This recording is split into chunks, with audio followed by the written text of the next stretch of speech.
ठीक है।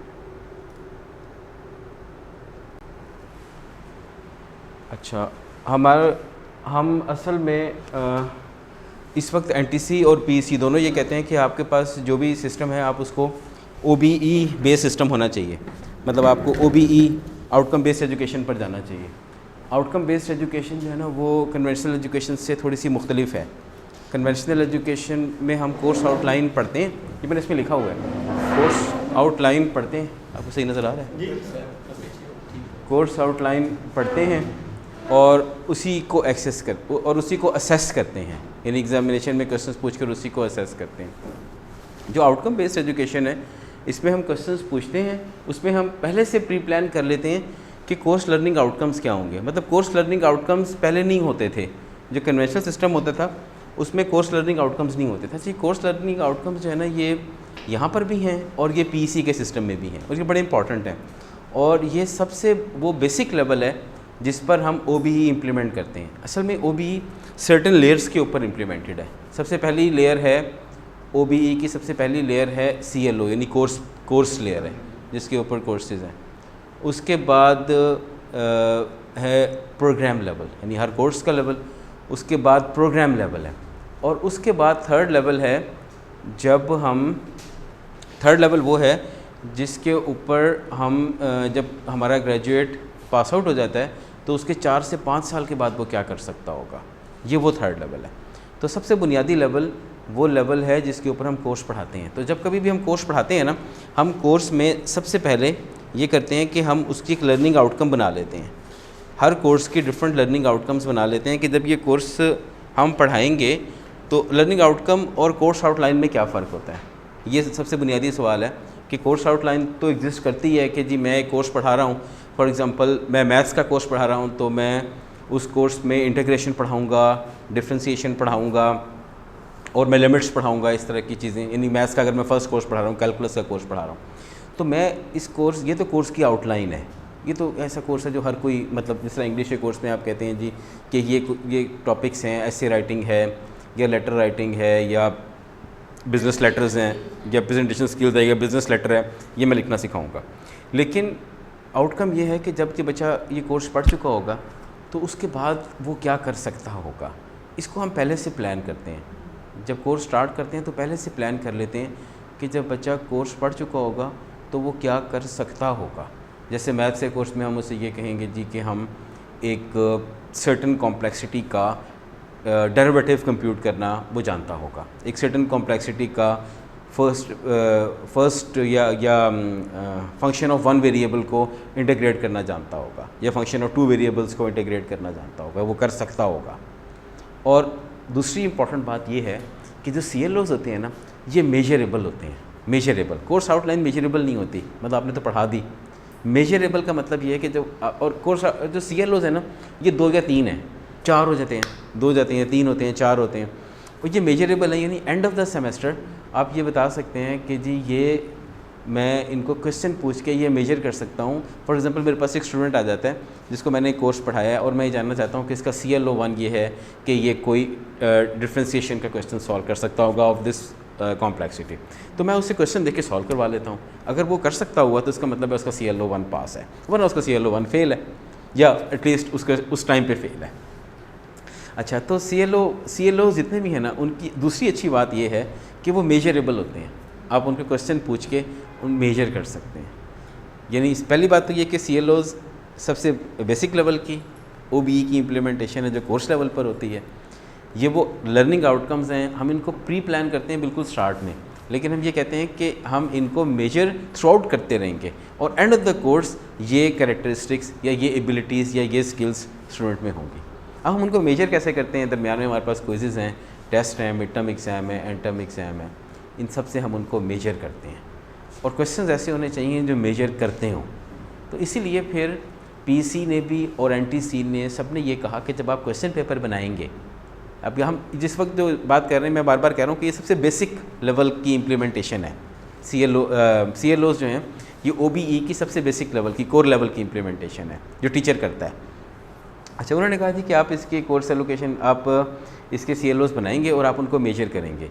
अब मेजर करने के लिए उन्होंने हमारे लिए एक आसानी ये कर दी कि जो आप क्वेश्चन पेपर बनाएंगे ना, तो आप क्वेश्चन पेपर में बताएंगे कि जी ये क्वेश्चन है, क्वेश्चन नंबर 1, क्वेश्चन नंबर 1 की स्टेटमेंट ये है, ये किस PLO को बिलोंग करता है, वो हम PLO की बात करते हैं अभी, और ये किस कॉम्प्लेक्सिटी को बिलोंग करता है, और आप ये बताएंगे कि ये किस CLO को बिलोंग करता है, इनफैक्ट किस CLO को बिलोंग करता है।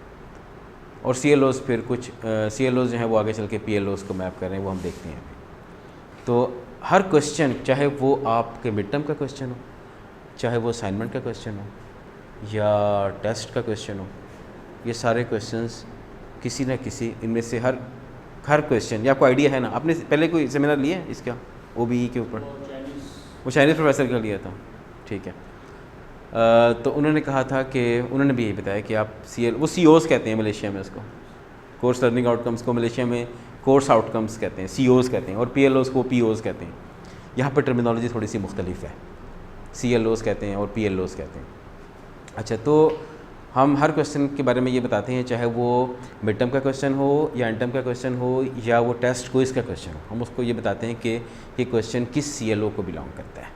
ये बहुत ज़रूरी है, और वो आपके वही CLOs होने चाहिए जिनको आप टारगेट करते हैं, ठीक है। तो ये बड़ा ज़रूरी है क्वेश्चन पेपर को, वो बार बार ये लिखते हैं और उसको चेक भी करते हैं आके, रैंडमली क्वेश्चन पेपर्स देख के, आपकी कोर्स फाइल्स में से देख के कि जी आपका कोई क्वेश्चन CLO को, हर क्वेश्चन किसी न एक CLO को, किसी न किसी एक CLO को मैप करता होगा, ठीक है। और CLOs अपने पहले से डिफ़ाइन किए होंगे, बल्कि इनफैक्ट हमने CLOs की एक फ़ाइल बना दी हुई है, उसमें वकास साहब ने और मैंने मिलकर वो फ़ाइल बनाई थी, उसमें सारे CLOs हैं। आपको अपने CLOs को रीडिफ़ाइन करने की ज़रूरत नहीं है, वो आप CLOs वहाँ से ले सकते हैं और आप आराम से उसको अपने उनको पढ़ लें, कोर्स आउटकम के साथ मैच करते हैं। हाँ, और दूसरी इंपॉर्टेंट बात, वो बार बार ये कहते हैं NTC और PEC वाले लोग कि आपने इन CLOs को स्टूडेंट्स को बताया है। मतलब ऐसा होता है कि कई दफ़ा हम पूरा कोर्स पढ़ा देते हैं, लेकिन स्टूडेंट को पता ही नहीं होता कि ये CLOs हैं इस कोर्स के। जैसे मैं एक वाइवा करने के लिए गया एक यूनिवर्सिटी में पिछले दिनों में, वहाँ मैंने तकरीबन सभी स्टूडेंट्स से पूछा कि आपको ये पता है कि आप ये जो कोर्स जिसका वाइवा दे रहे हैं इसके CLOs क्या हैं।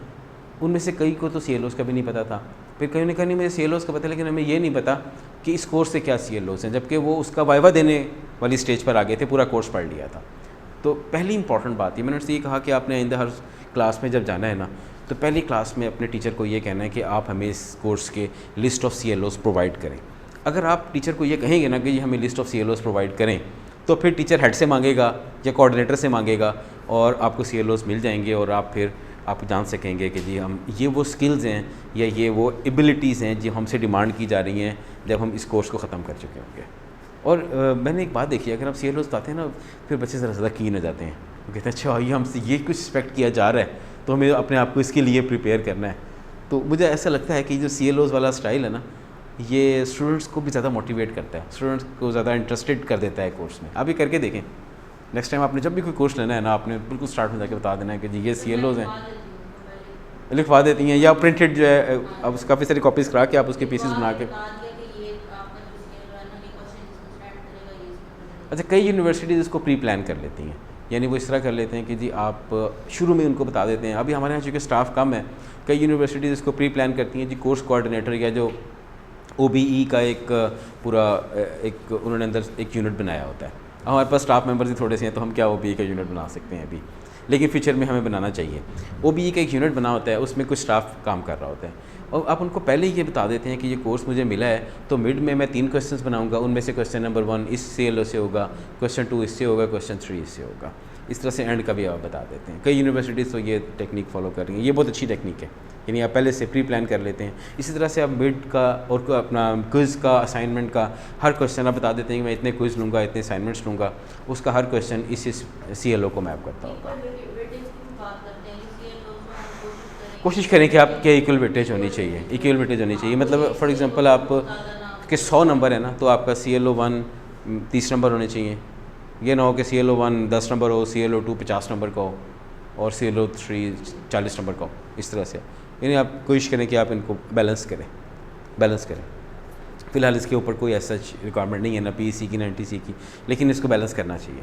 अच्छा, और अगर आप बैलेंस नहीं करते तो फिर आपके पास रीज़न होनी चाहिए कि अगर आपने CLO 1 में से मार्क्स कम दिए हैं ClO2 से आपने ज़्यादा क्वेश्चंस पूछे हैं, 3 से ज़्यादा पूछे हैं, तो फिर आपके पास बहुत अच्छी रीज़न होनी चाहिए क्यों आपने ऐसा किया।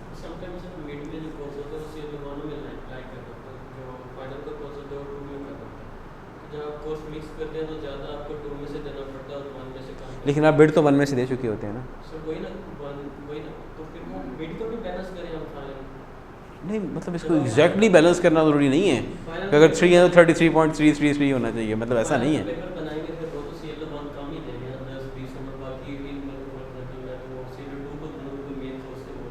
हाँ लेकिन जब आप and of the course 100 number देखेंगे तो अगर आप मिड में ClO1 से ज़्यादा पूछ लेते हैं एंड में आप ClO2 और 3 से ज़्यादा पूछ लेते हैं, तो अगर 100 नंबर को ओवरऑल देखा जाए तो बैलेंस तो हो गया ना, है ना। ClO1 को ज़्यादा वेटेज मिड में मिल गई, ClO2 को वहाँ कम मिली, और ClO2 और ClO3 को ज़्यादा वेटेज एंड में मिल गई, और ऑफ कोर्स सेशनल्स भी हैं 20 नंबर के, वहाँ भी मैनेज किया होगा आपने, तो आप कर सकते हैं।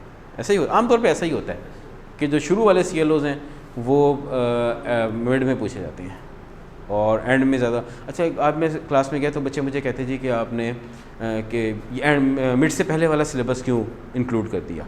हम देखिए पॉलिसी ये है कि हम उसको एक्सक्लूड नहीं कर सकते। एक बच्ची मुझे कहती है कि जी आपने पहले क्यों नहीं बताया कि आप मिड से पहले वाला भी इंक्लूड करेंगे। मैंने कहा ये बताने वाली बात नहीं है, ये तो सबको पता है, अंडरस्टूड है कि आप जब एंट्रम एग्ज़ाम देने के लिए आए हैं तो सब कुछ इंक्लूडेड है।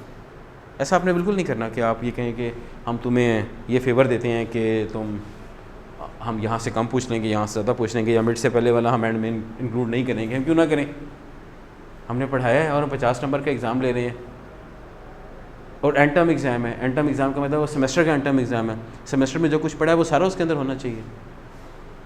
अच्छा जी, तो ये कुछ मोटी मोटी बातें हैं जो मैंने इस स्लाइड में लिखी थी।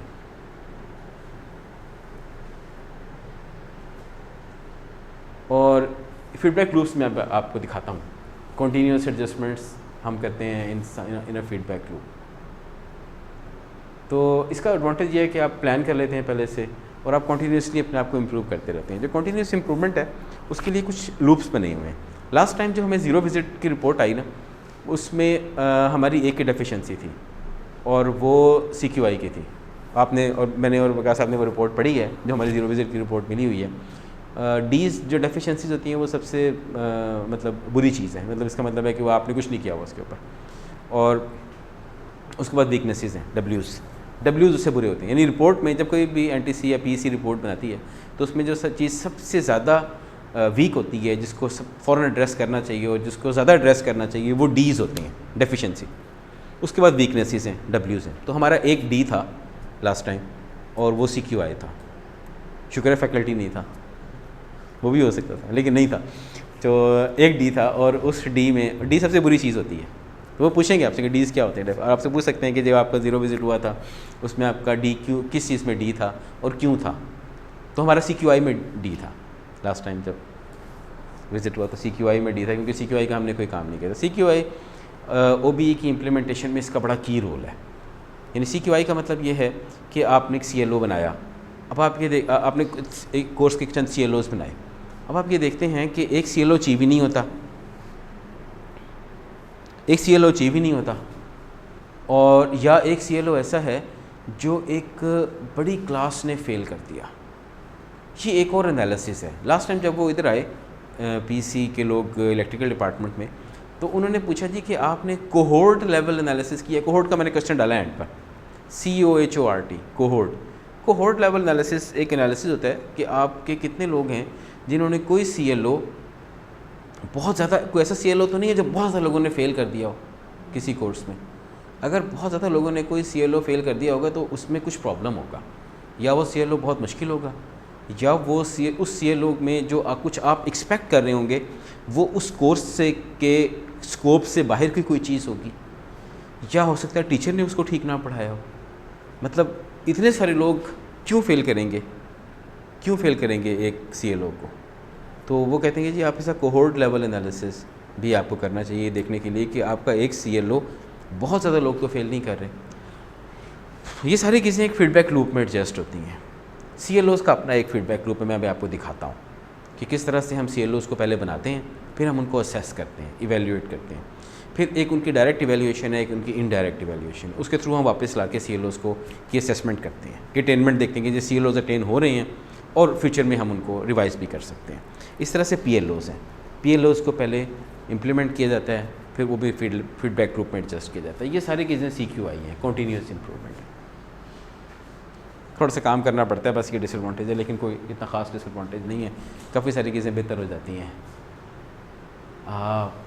इसमें हम अब अपना अभी तक मैंने अभी तक जो लास्ट स्लाइड थी उसमें एक ओवरऑल इंट्रोडक्शन दी है कि OBE सिस्टम क्या है। हम जो चीज़ें हमने डिस्कस की हैं हम उनको बारी बारी डिटेल में देखते हैं। हम कोशिश करेंगे हम जल्दी ख़त्म कर लें, और आखिर में हम आधा घंटा है ना वो मैंने क्वेश्चन आंसर्स के लिए रखा है, जिसमें आप अपने क्वेश्चंस पूछेंगे और जो मेरी मतलब जो मैक्सिमम मैं उनको जानता हूँ तो मैं उसका अपने to the best of my knowledge में उनका आंसर करूँगा। आखिरी आधा घंटा, अब से तकरीबन आधा घंटा हम ये प्रेजेंटेशन होगी, उसके बाद आधा घंटा यानी 12 बजे तक प्रेजेंटेशन है और 12 से लेकर 12:30 तक आपके क्वेश्चंस होंगे। ठीक है जी, तो हम इसको फॉर्मली स्टार्ट करते हैं। सबसे पहले जो चीज़ है वो यूनिवर्सिटी का या इंस्टीट्यूट का विजन एंड मिशन है।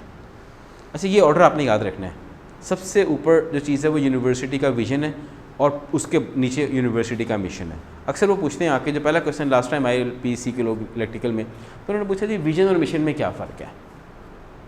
ये बड़ा बुनियादी सवाल है, हर एक से पूछते थे कि जी विजन और मिशन में क्या फ़र्क है।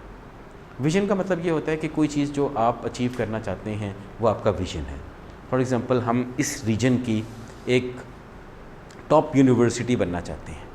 फॉर एग्ज़ाम्पल, इस रीजन की कोई रैंकिंग है, उस रैंकिंग में हम टॉप पे आना चाहते हैं। एक सर्टन रीजन हमने डिफ़ाइन कर लिया, इस सर्टन रीजन में हम एक टॉप की यूनिवर्सिटी बनना चाहते हैं। एक ऑर्गेनाइजेशन है जो रीजन में यूनिवर्सिटीज़ की रैंकिंग करती है, उस ऑर्गेनाइजेशन की हर साल की हुई रैंकिंग में हम टॉप पे आना चाहते हैं। ये हमारा विजन है, हम ये करना चाहते हैं। और मिशन क्या है? मिशन वो रास्ता है जहाँ तक हम पहुँचेंगे। विजन हमारी मंजिल है, मिशन हमारा रास्ता है। हम कैसे पहुँचेंगे? हम क्वालिटी एजुकेशन इम्पार्ट करेंगे, हम रिसर्च अपॉर्चुनिटीज़ प्रोवाइड करेंगे, हम नए प्रोग्राम स्टार्ट करेंगे, हम इंडस्ट्री के साथ लियाज़न करेंगे। ये हमारा रास्ता हो सकता है। हम सेल्फ सस्टेन्ड होंगे, ये हमारा रास्ता है, जिस जो कि हम हैं, हमारी यूनिवर्सिटी है। तो विजन है और दूसरा है मिशन, और ये यूनिवर्सिटीज़ के होते हैं। PEC के सिस्टम में डिपार्टमेंट का मिशन नहीं है, मतलब ऑप्शनल आप रख सकते हैं। यहाँ पर डिपार्टमेंट का मिशन चाहिए, हमने रखा हुआ है। इनफैक्ट वो हमारे प्रोग्राम का मिशन है। उसके बाद जो उसके नीचे चीज़ है वो PEOs हैं। ये टर्म्स हमें याद करनी है। इनिशियली ये टर्म्स हमें मुश्किल लगती हैं, लेकिन अब चूँकि हम OBE के सिस्टम में हैं तो इसलिए कोई तकरीबन, मैंने हिसाब लगाया है, कोई तकरीबन 25-30 टर्म्स हैं। जिस तरह हम केमिस्ट्री पढ़ाते हैं, मैडम केमिस्ट्री पढ़ाती है, केमिस्ट्री की टर्म्स याद करती हैं। मैडम इंग्लिश पढ़ाती है, इंग्लिश की टर्म्स आपको याद होंगी। बायोलॉजी वाली मैडम बैठी हैं, बायोलॉजी पढ़ाती है। मैं सर्किट्स पढ़ाता हूँ, सर्किट्स की बहुत सारी टर्म्स हमें याद हैं। न्यूमेरिकल एनालिसिस का कोर्स पढ़ाया, उसकी बहुत सारी टर्म्स हैं। आप इलेक्ट्रॉनिक्स पढ़ाते हैं, इलेक्ट्रॉनिक्स की टर्म्स हैं। तो कोई 25 से टर्म्स हैं, बस आप ये जहन में रखें। 25 के करीब टर्म्स हैं, वो आपने याद रखनी है। और ये मैं आपको पेपर आउट कर रहा हूँ, आप यूँ समझ लें, ये पेपर आउट हो रहा है। 25 टर्म्स हैं तकरीबन। अब एंड पे हम वो टर्म्स गिन लेंगे। आज की प्रेजेंटेशन के एंड पे ना हम वो 25 टर्म्स गिन लेंगे जो हमसे पूछी जाती हैं। वो टर्म्स है ना ज़बानी याद होनी चाहिए। जिस तरह हमने अपने फील्ड की टर्म्स याद की हुई हैं, उसी तरह से हमने ये टर्म्स याद करनी है। ठीक है, अगर हम वो टर्म्स याद कर लेंगे तो हमें इम्प्लीमेंट करने में भी आसानी होगी और उनके क्वेश्चंस के आंसर करने में भी आसानी होगी। अगर आप कहेंगे तो मैं एंड ऑफ द डे इस प्रेजेंटेशन के ख़त्म होने के बाद उन 25-30 टर्म्स की आप करें बढ़ा ही रहा होगा, चले 25 ही कर लें, 25 टर्म्स की ना एक लिस्ट बना दूँगा। ठीक है, और वो हम लिस्ट में ग्रुप पे शेयर कर दूँगा। आपने उनको रटा मार लेना है, आपने कहना भाई ये 25 टर्म्स है ना, ये हमें आती हैं। और जब आपको आती होंगी ना, देखिए पता है क्या, आप यूनिवर्सिटी, हम जिस फील्ड में है ना, हमने उसके टर्म्स को भी याद किया हुआ है। इनफैक्ट प्रैक्टिस कर करके याद हो गई है। हमने कोई रटा तो नहीं लगाया हुआ उनके टर्म्स को, प्रैक्टिस करके हमें वो टर्म्स याद हो गई हुई हैं। इसी तरह से जब अगर हम ये टर्म्स हम इनको प्रैक्टिस करेंगे तो ये टर्म्स याद हो जाएंगे। हम इसके वाइस वर्सा भी कर सकते हैं कि टर्म्स हमें याद हो तो प्रैक्टिस करना हमारे लिए आसान हो जाता है। चलें, बहरहाल ये कुछ तकरीबन आप यूँ समझ लें कि 20-25 टर्म्स हैं। हम इनको जल्दी जल्दी देख लेते हैं। PEOs, PLOs and CLOs। अच्छा, प्रोग्राम सबसे ऊपर इंस्टीट्यूट का विजन और मिशन है, उसके बाद प्रोग्राम का मिशन है। आमतौर पर प्रोग्राम का विजन नहीं होता। जो प्रोग्राम का मिशन होता है वो इंस्टीट्यूट या यूनिवर्सिटी के विजन के साथ अलाइंड होता है। ठीक है, और हम अपना यूनिवर्सिटी का विजन होता है, जो यूनिवर्सिटी का इंस्टीट्यूट का विजन है, हर प्रोग्राम का और हर डिपार्टमेंट का वही विजन है। लेकिन हर डिफरेंट प्रोग्राम का अपना मिशन हो सकता है। कई जगह पर ये ऑप्शनल होते हैं। एनटीसी के केस में ये ऑप्शनल नहीं है, उन्होंने उनका जो एक्रेडिटेशन मैनुअल भी है उसमें उन्होंने कहा जी कि आप प्रोग्रामेशन मेंशन करें, हम प्रोग्रामेशन हम अपना मेंशन कर देते हैं। जो चीज़ें ज़रूरी हैं डिपार्टमेंट के लिए वो उसके प्रोग्राम एजुकेशन ऑब्जेक्टिव्स हैं। तो 2-3 टर्म्स हो गई है ना, यूनिवर्सिटी का मिशन, यूनिवर्सिटी का vision, universities mission, programme mission, 3 चीज़ें हो गई। चौथी चीज़ होगी PEO, PLO, CLO, 6 हो गए, 6 टर्म्स हो गए। ठीक है जी, ये हमें याद करनी है टर्म्स। PEOs वो हैं प्रोग्राम एजुकेशन ऑब्जेक्टिव। जब लास्ट टाइम इलेक्ट्रिकल में PEC के लोग आए तो उन्होंने हमसे पूछा कि जनाब आप ये बताएं कि PEOs क्या होते हैं। हमने कहा जी कि प्रोग्राम एजुकेशन ऑब्जेक्टिव्स होते हैं। उन्होंने कहा नहीं, होते हैं क्या, मेजर कब करते हैं। PEOs के साथ जो एक चीज़ एसोसिएटेड है ना वो 4 से 5 साल है, ये बड़ा ज़रूरी है। अक्सर पूछते हैं, इधर सिविल इंजीनियरिंग में हम गए, मैं और डॉक्टर बशीर साहब, हमें VC साहब ने कहा जी आप उधर जाएँ और उनका इंटरनल ऑडिट कर लें। वहाँ भी हमने ये पूछा तो उनको पता था कि जी प्रोग्राम एजुकेशन ऑब्जेक्टिव्स जो हैं वो 4 से, किसी भी ग्रेजुएट के 4 से 5 साल पास आउट होने के बाद, 4 से 5 साल के बाद जब वो जॉब कर चुका होता है तब मेजर किए जाते हैं। तो PEOs की मेजरमेंट 4 से 5 साल डिलेड है, पास आउट होने के बाद 4 से 5 साल है, ये बड़ी ज़रूरी है। PEOs के साथ 4 से 5 साल आप ज़रूर लगा लें। ठीक है, PLOs वो हैं प्रोग्राम लर्निंग आउटकम्स, ये आउटकम्स हैं। इसका जो O है ना, PEO का जो O है वो ऑब्जेक्टिव है और PLO का जो O है वो आउटकम है, प्रोग्राम लर्निंग आउटकम। तो ये हमारी 5वीं टर्म है, PLO, प्रोग्राम लर्निंग आउटकम्स। ये वो हैं जो हम मेजर करते हैं at the end of the programme. जब स्टूडेंट पास आउट हो रहा है, जब कोई स्टूडेंट पास आउट हो रहा है तो उस वक्त उसके पास ये PLOs होने चाहिए, programme learning outcome. Programme learning outcome जो सिस्टम हम यूज़ कर रहे हैं वो NTC ने सिडनी अकॉर्ड से लिया हुआ है और जो PEC का सिस्टम है वो PEC ने वाशिंगटन अकॉर्ड से लिया हुआ है।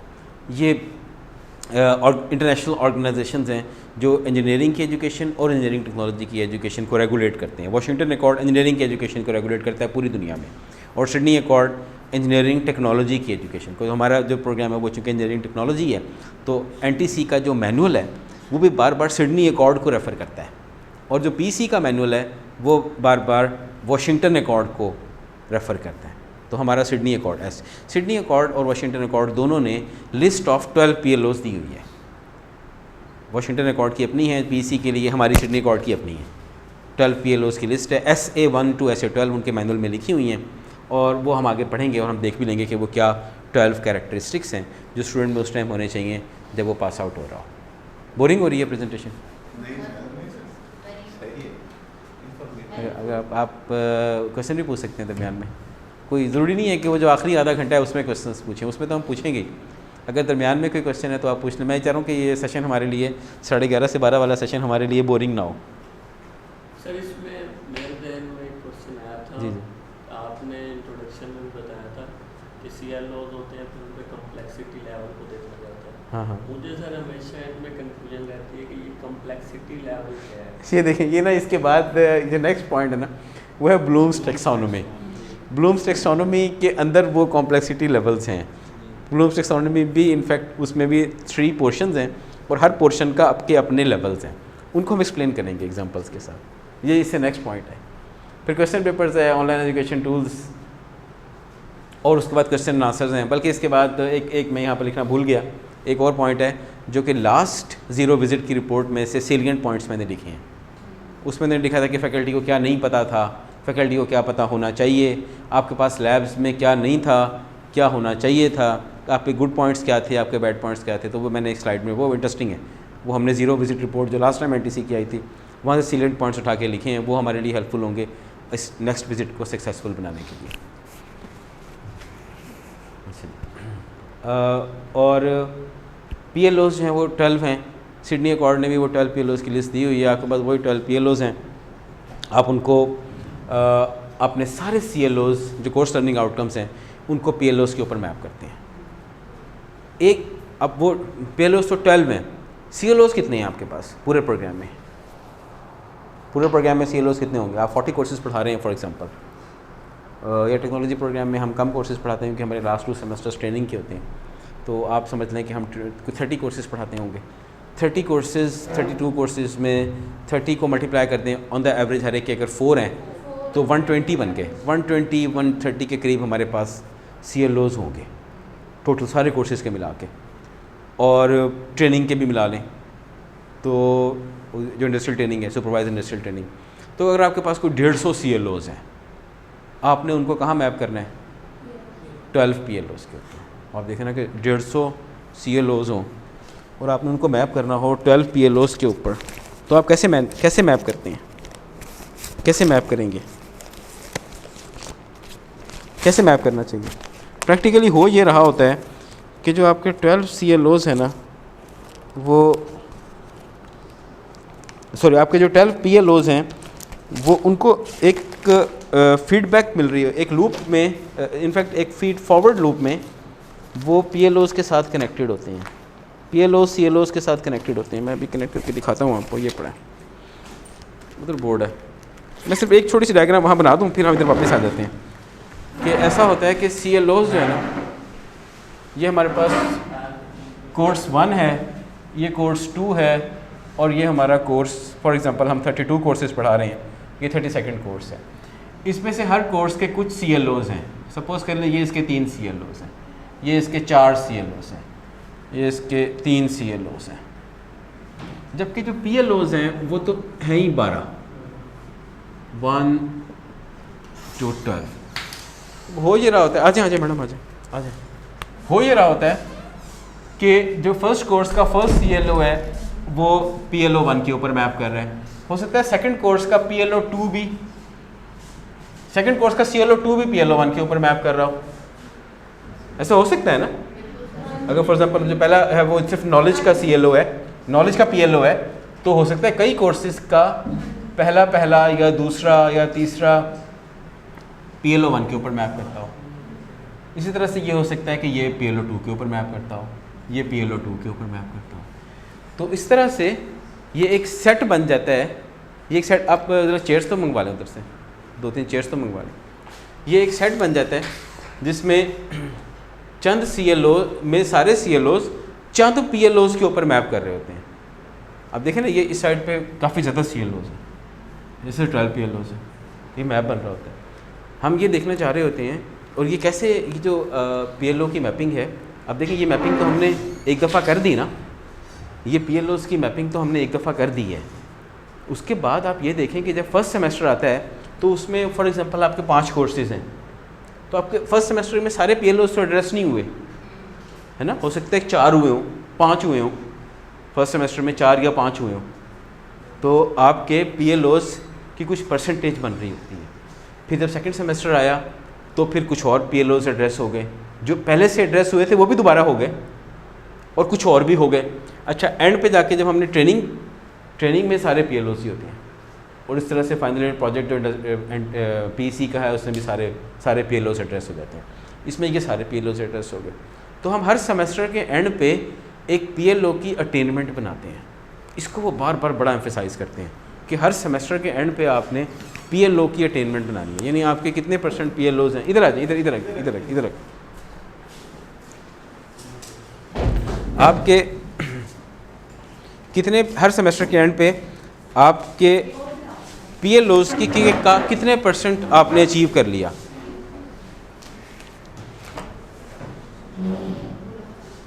अच्छा, और ये जो PLO की अटेनमेंट है ना, ये भी हर सेमेस्टर के एंड पे जज होनी चाहिए, जो कि प्रैक्टिकली नहीं करते, जो कि कुछ लोग नहीं करते। अब हमने स्टार्ट कर दिया है, क्योंकि इससे पहले हमारा प्रॉब्लम ये था कि हमारे पास जो पोर्टल था वो सिर्फ हमें CLO बेस्ड रिज़ल्ट दिखाता था। अच्छा, आपका जो रिज़ल्ट आता है, ये हमारा एक और बड़ा प्लस पॉइंट है। काफ़ी सारी अच्छी यूनिवर्सिटीज़ के अंदर सॉफ्टवेयर एग्जिस्ट नहीं करता, ये एग्जामिनेशन का सॉफ्टवेयर एग्जिस्ट नहीं करता, उन्होंने एक्सेल की फाइल्स बनाई हुई हैं। हमें एडवांटेज ये है कि हमारे पास ये सॉफ्टवेयर एग्जिस्ट करता है। लास्ट टाइम भी अभी जब PEC का विज़िट हुआ डिफरेंट जगहों पे, इलेक्ट्रिकल में, मैकेनिकल, तो वहाँ पर जो कोऑर्डिनेटर थे वो बाद में उनसे थोड़ा सा बंद कर देना, उनसे डिस्कशन हुई। वो मेरे टीचर थे जो वहाँ पर कन्वीनर थे। उन्होंने बताया जी कि काफ़ी सारी यूनिवर्सिटीज़ तो अभी तक एक्सेल यूज़ कर रही हैं, तो आपकी यूनिवर्सिटी सॉफ्टवेयर यूज़ कर रही है, जो कि एक प्लस पॉइंट है, ये एक अच्छी चीज़ है।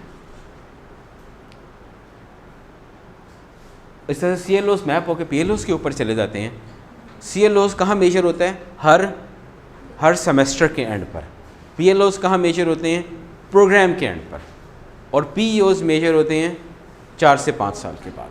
तो CLOs PLOs के ऊपर मैप करते हैं। वो हमें कहते हैं कि आप बताएं कि आपका कौन सा CLO, जिस तरह हमने वहाँ लिखा है कोर्स 1 का CLO 1 PLO 1 के ऊपर मैप करता है। ये मैपिंग वो हमसे मांगते हैं, ठीक है। NTC वाले लोग ये मैपिंग हमसे मांगते हैं कि आप ये ऐसे मैप करता है इसके ऊपर।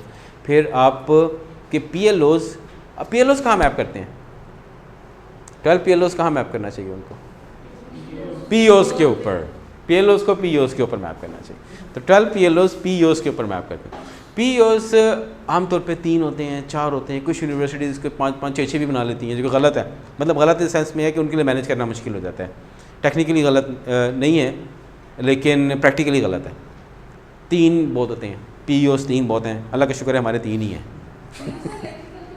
इलेक्ट्रिकल के 5-6 हैं, वो कह गए हैं कि आप 3 कर दें। कई यूनिवर्सिटीज़ ने इससे भी ज़्यादा बनाए हुए हैं जो कि ठीक नहीं है। इनफैक्ट ये 3 ही होने चाहिए। हमारे भी PEOs 3 ही हैं। मैं अभी दिखाता हूँ कि कौन कौन से हैं। और हमारे 12 PLOs उनके ऊपर मैप करते हैं। तो आप देखें ना कि आप पहले आपके पास CLOs काफ़ी सारे हैं, वो मैप होके एक छोटी जगह पे PLOs पे 12 PLOs पे, फिर 12 PLOs मैप होके फाइनली 3 PEOs के ऊपर मैप कर गए। और PEOs से कहाँ मैप करना चाहिए? मिशन के ऊपर, प्रोग्राम मिशन पे। आपके PEOs को मिशन के ऊपर ये, और इसके भी एक एनेक्चर बना हुआ है। अभी जब हमने इंटरव्यू विजिट के लिए SAR सबमिट कराई है, इसका भी एक एनेक्चर बना हुआ है। तो इनफैक्ट ये उल्टा चलता है। फिर CLOs PLOs के ऊपर मैप करते हैं, PLOs PEOs पे मैप करते हैं, और PEOs प्रोग्राम मिशन के ऊपर मैप करते हैं।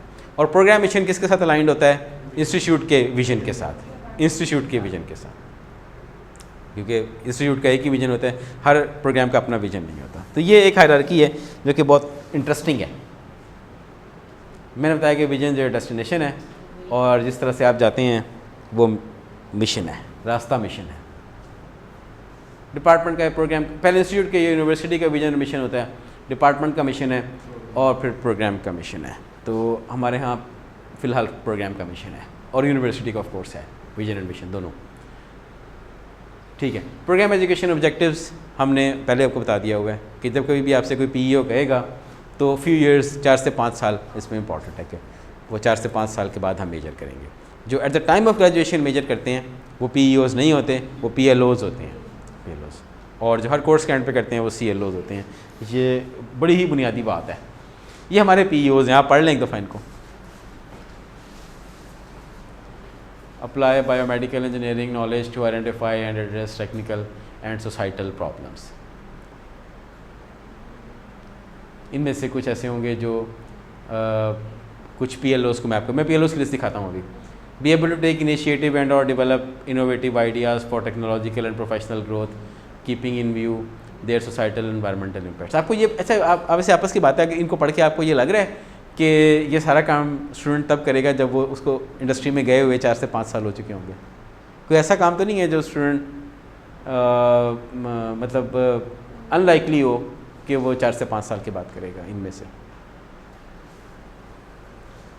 Learn continuously and work effectively as a team leader और मेंबर। क्योंकि जब हमने इनको डिज़ाइन किया तो हमने बड़ा केयरफुली इनको सोचा कि ये वो होने चाहिए, क्योंकि PEOs की रिक्वायरमेंट ये है कि वो चीज़ें हैं जो 4 से 5 साल के बाद मेजर होंगी। तो जब हम इनको डिज़ाइन कर रहे थे हमने बड़ा इनको कीनली सोचा कि इसमें ऐसी चीज़ें ही लिखी जाएँ जो हम ये चाहते हैं कि हमारा स्टूडेंट जब मार्केट में जाके 4 से 5 साल गुजार ले तो फिर वो ये सब कुछ कर सकता हो, ये उसकी एबिलिटीज़ हों 4 से 5 साल के बाद। हमने जब इसको डिज़ाइन किया तो हमने स्पेसिफिकली ये सोचा, 4 से 5 साल हमारे जहन में थे, और फिर हमने इनको हम बोर्ड ऑफ स्टडीज़ में लेकर गए, और बोर्ड ऑफ स्टडीज़ से इनकी अप्रूवल हुई। उसमें हमारे पास एक्सटर्नल मेंबर्स भी होते हैं। थर्ड पॉइंट है वो थोड़ा सा लेट वाला है, learn continuously as a team leader और मेंबर। हाँ, हमने इसको टीम लीडर ही लिखा था, तो जो हमारे एक्सटर्नल मेंबर थे ना BOS में, उन्होंने कहा इसको मेंबर भी कर दें, तो इसलिए फिर उन्होंने टाइम लगता है ना, तो इसलिए उन्होंने मेंबर भी कर दिया साथ में। फील्ड में जो आपने ये मैनेजर टाइप जो उसके स्किल्स हैं, ये भी उसको ज़रा टाइम लगता है। टाइम लगता है। कुछ चीज़ें ऐसी हैं जो हमने थोड़ा सा अर्ली कर दी हैं। हम चाह रहे हैं कि हमारे बच्चे ज़रा जल्दी वो चीज़ें एक्वायर कर लें। तीसरा पॉइंट मेरा वो आफ्टर 10 इयर्स वाला है। हाँ, वो बस 4 से 5 साल है। अच्छा, आप 6 साल कर लें चले। फ्यू ईयर्स है, फ्यू ईयर्स, ठीक है। तो आप सही कह रहे हैं, कुछ चीज़ें ऐसी हैं जो काफ़ी लेट। कुछ चीज़ें सर ऐसी हैं जो अभी स्टूडेंट फ्री हुआ है, कुछ हैं जो अनएम्प्लॉयड 3-3, 4-4 साल भी बैठे हुए हैं। नहीं, ये एम्प्लॉयमेंट के 5 साल के बाद।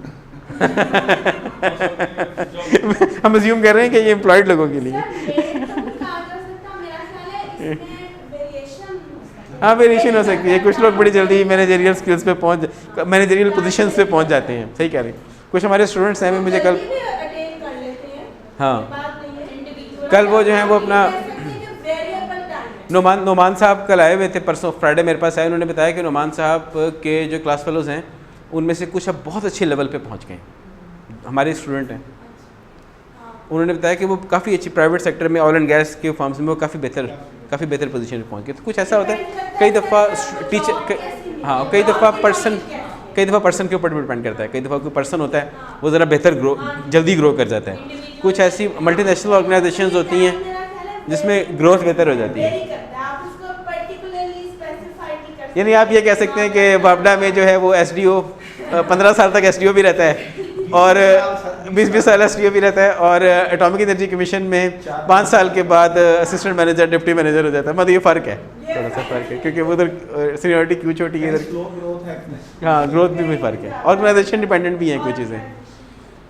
मेन एट्रीब्यूट्स जो प्रोग्राम लर्निंग आउटकम्स हैं, ये वो मेन एट्रीब्यूट्स हैं, 12 एट्रीब्यूट्स हैं। ये हमें सिडनी अकॉर्ड ने दे दी हैं। उन्होंने कहा जी ये आप ले लें, आप चाहें तो इनमें अमेंडमेंट कर लें, चाहें तो 13th भी इंट्रोड्यूस करवा दें, ये 12 तो होने चाहिए। आप इनको मॉडिफाई भी कर सकते हैं, लेकिन अभी चूँकि हम सभी लोग इनिशियल स्टेजेस में हैं, सारी यूनिवर्सिटीज़ ये इनिशियल स्टेजेस में हैं, तो इनको किसी ने अभी तक ये नहीं कहा जी मैं इनको 13 करता हूँ। या वैसे अलाउड है, इनको 13 किया जा सकता है, 13वां इंट्रोड्यूस कराया जा सकता है, 14वां में इंट्रोड्यूस कराया जा सकता है, लेकिन लोग नहीं कराते, कहते इन 12 को ही फुलफिल करना, यही बड़ी बात है। क्योंकि अगर वो आप एक और इंट्रोड्यूस कराएंगे तो फिर जो CLO की मैपिंग है वो भी आपको दोबारा करनी पड़ेगी, और इनकी जो आगे PEOs के ऊपर मैपिंग है वो भी आपको दोबारा करनी पड़ेगी। तो इन 12 PLOs के साथ ही सारी यूनिवर्सिटीज़ काम कर रही हैं, हम भी इन्हीं के साथ काम कर रहे हैं। इसमें इनमें जो इनके नाम है नेक्स्ट स्लाइड पर, इंजीनियरिंग टेक्नोलॉजी नॉलेज। अच्छा, जो वाशिंगटन अकॉर्ड है उसमें ये है इंजीनियरिंग नॉलेज। आप में से कुछ लोग ऐसे हैं जो इंजीनियरिंग में भी पढ़ाते हैं, उसमें जो फर्स्ट है वो इंजीनियरिंग नॉलेज है, वो WA1 है। ये SA1 है, वो WA1 है। वाशिंगटन अकॉर्ड का एट्रीब्यूट, वाशिंगटन का वो जो A है ना आगे, इसमें भी जो A है आगे वो है अकॉर्ड नहीं है, वो एट्रीब्यूट है, एट्रीब्यूट ग्रेजुएट, इनको बोलते हैं ग्रेजुएट एट्रीब्यूट्स।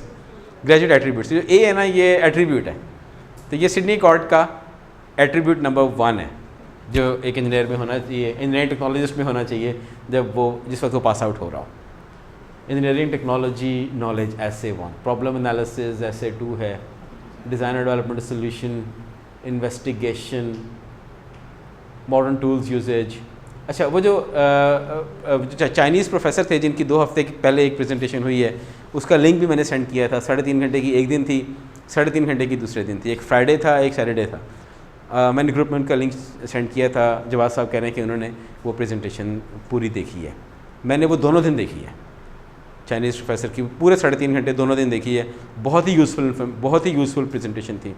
उसमें उन्होंने बताया कि जो मॉडर्न टूल यूजेज SA5 है वो उन्होंने बेसिक इलेक्ट्रॉनिक्स के कोर्स में डाला हुआ था, जबकि बेसिक इलेक्ट्रॉनिक्स का कोर्स बहुत बिगनर है। तो उनसे किसी ने पूछा जी कि ये क्या मॉडर्न टूल यूजेज आमतौर पर लेबॉर्ट्री से रिलेटेड है, तो आपने इसको बेसिक इलेक्ट्रॉनिक्स के कोर्स में क्यों डाला हुआ है? तो उन्होंने कहा कि ये सारी चीज़ें रिलेटिव हैं, ये सारी चीज़ें रिलेटिव हैं। आप किस जगह पर हैं, किन लोगों को पढ़ा रहे हैं। अगर आप फर्स्ट सेमेस्टर को पढ़ा रहे हैं तो जो कंपोनेंट्स, ब्रेडबोर्ड, पावर सप्लाई और फंक्शन जनरेटर, ये चीज़ें मॉडर्न टूल्स ही हैं उसके लिए, क्योंकि वो स्टूडेंट अभी FSC से आया है। और अगर आप एक एडवांस लेवल पर पढ़ा रहे हैं, जिस तरह आप सिग्नल प्रोसेसिंग पढ़ाते हैं या डिजिटल सिग्नल प्रोसेसिंग पढ़ाते हैं, तो जो टेक्सास इंस्ट्रूमेंट्स की DSP किट है या Xilinx की FPGA किट है, वो उसके लिए एक एडवांस्ड मॉडर्न टूल है जिसको यूज़, क्योंकि अब उसका लेवल 7 सेमेस्टर का या 8 सेमेस्टर का हो गया है। ठीक है, तो ये आमतौर पे ये लैब से रिलेटेड PLO है। इंजीनियरिंग टेक्नोलॉजिस्ट एंड सोसाइटी, ये हम इंजीनियर से बड़ा परेशान होते हैं क्योंकि हमें ये समझ नहीं आती कि हम कौन से CLO के साथ इसको मैप करें, किस सब्जेक्ट के CLO के साथ मैप करें। कुछ ऐसी टेक्नोलॉजीज़ हैं जिस तरह एनवायरनमेंट है, जिस तरह केमिकल इंजीनियरिंग है, जिस तरह मैकेनिकल इंजीनियरिंग है, उसमें उनको एनवायरनमेंट के कोर्सेज़ या उनको सोसाइटी के कोर्सेज़ पढ़ाए जाते हैं, तो आम तौर पे हम इसको द इंजीनियर एंड सोसाइटी को हम इंग्लिश के कोर्स में डाल देते हैं, कम्युनिकेशन स्किल के कोर्स में डाल देते हैं, या हम इसको फाइनल ईयर प्रोजेक्ट इंजीनियरिंग के केस में और टेक्नोलॉजी के केस में हम इसको जो SIT होता है, सुपरवाइज इंडस्ट्रियल ट्रेनिंग, जो 7वें 8वें सेमेस्टर की है, वहाँ पर एड्रेस कर देते हैं। एनवायरनमेंट एंड सस्टेनेबिलिटी, इसका कोर्स भी हमें नहीं मिलता आमतौर पे कि जी हम किसको किस में एड्रेस करें। तो कुछ एनवायरमेंटल सोल्यूशन ऐसे हो सकते हैं कि जिसमें आपको प्रोजेक्ट देते हैं किसी लैब में, तो वहाँ पर इसको एडजस्ट किया जा सकता है, वरना सिट में तो किया जा ही सकता है। एथिक्स मैडम्स के इंग्लिश के कोर्स में एडजस्ट हो जाते हैं, लेकिन ये एथिक्स का कोर्स एथिक्स का PLO हम लैब में भी एडजस्ट करते हैं, लैब में भी कर लेते हैं, क्योंकि हम लैब में वो चीट ना करके ले आया हो, किसी ने कॉपी ना कर लिया हो, किसी को हर बच्चे ने अपना काम किया हो, तो एथिक्स का PLO वहाँ पर भी हम एडजस्ट करते हैं। थ्योरी के कोर्सेज़ में इनको एडजस्ट करना मुश्किल हो जाता है। Individual and team work lab में हो जाता है, लैब में क्योंकि वहाँ काम कर रहे होते हैं। इसके अलावा इंडिविजुअल एंड वर्क मैडम जैसे कोर्सेज़ के अंदर होते हैं, जिनमें हम कम्युनिकेशन स्किल्स को अब अफेक्टिव डोमेन में बताता हूँ, अभी ब्लूम्स टैक्सोनॉमी में वहाँ पर पढ़ाते हैं, जिसमें सिर्फ एटीट्यूड और टीम वर्क, इंडिविजुअल वर्क इनसे रिलेटेड है। कम्युनिकेशन भी वैसे तो सिट में भी हो जाता है, क्योंकि वो जब प्रेजेंटेशन देते हैं तो वहाँ पर एडजस्ट हो जाता है, और कम्युनिकेशन जो है वो इंग्लिश के कोर्सेज़ में, कम्युनिकेशन स्किल्स के कोर्सेज़ में भी। प्रोजेक्ट मैनेजमेंट के कोर्सेज़ हैं हमारे पास, वो हर एक में ही होते हैं। एंटरप्रेन्योरशिप का कोर्स, प्रोजेक्ट मैनेजमेंट का कोर्स, इकोनॉमिक्स का कोर्स, और life long learning presentation skills में भी हो सकती है, प्रोजेक्ट्स में हो सकती है, कोर्स प्रोजेक्ट्स के अंदर, और सिट में, सुपरवाइज इंडस्ट्रियल ट्रेनिंग में। इसमें जो चीज़ें मुख्तलिफ हैं वो फिर सिर्फ नाम डिफरेंट हैं। जैसे फर्स्ट है इंजीनियरिंग टेक्नोलॉजी नॉलेज, तो उधर वो इंजीनियरिंग नॉलेज है, वाशिंगटन अकॉर्ड में वो इंजीनियरिंग नॉलेज। इस तरह नंबर 6 है engineering technologist and society, Washington accord में ये है engineering the engineer and society, the engineer and society इस तरह। और ये भी PLOs वही हैं जो वाशिंगटन अकॉर्ड के PLOs हैं, बस इनके थोड़े से किसी किसी जगह पे नाम डिफरेंट हैं।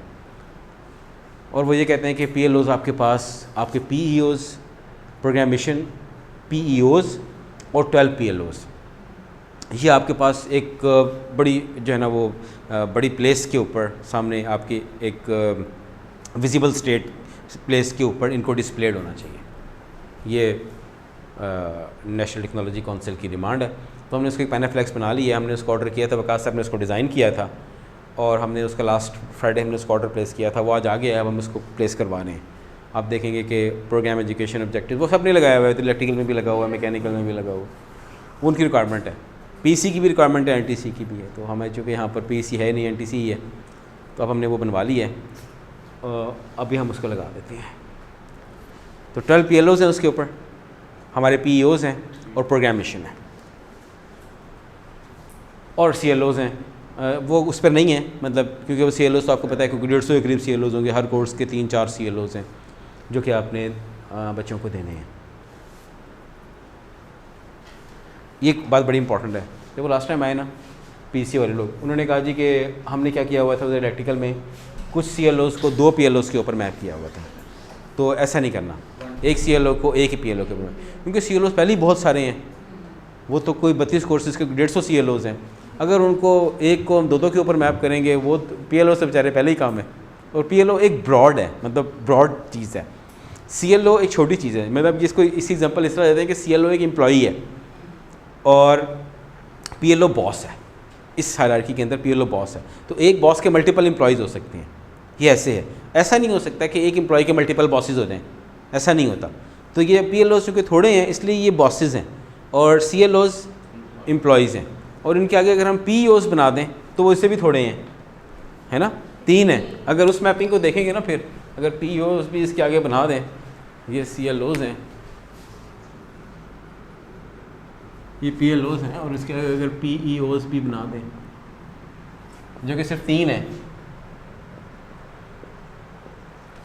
तो हो सकता है ये ऐसे मैप करते हो, ऐसे करते हैं,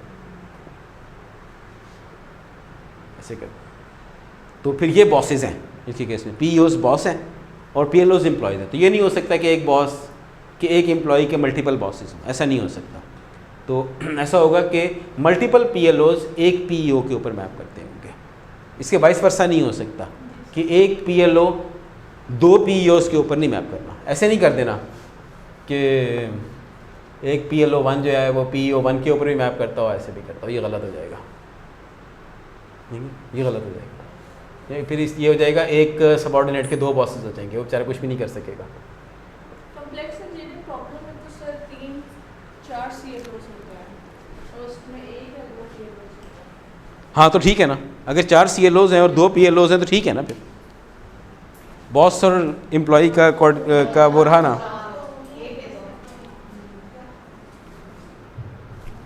ठीक है, हमने ये बना लिए हुए हैं CLOs सारे और आपके पास ये हैं, आप अवकाश साहब से ले सकते हैं, मुझसे ले सकते हैं। CQI मैंने लास्ट टाइम भी बताया था कि CQI जो है ना वो लास्ट टाइम हमारी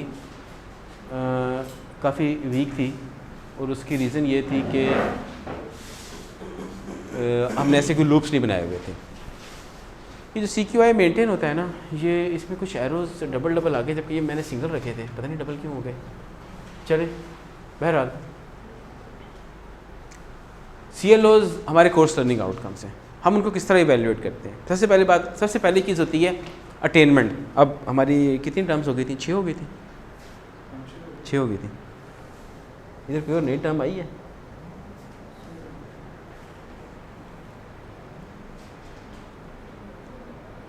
कोई नहीं आई। अब 7वीं टर्म आ गई हमारी अटेनमेंट, PLO अटेनमेंट। अच्छा, PLO अटेनमेंट जो है ना, CLO अटेनमेंट एक टर्म है जो NTC भी यूज़ करती है, PEC भी यूज़ करती है।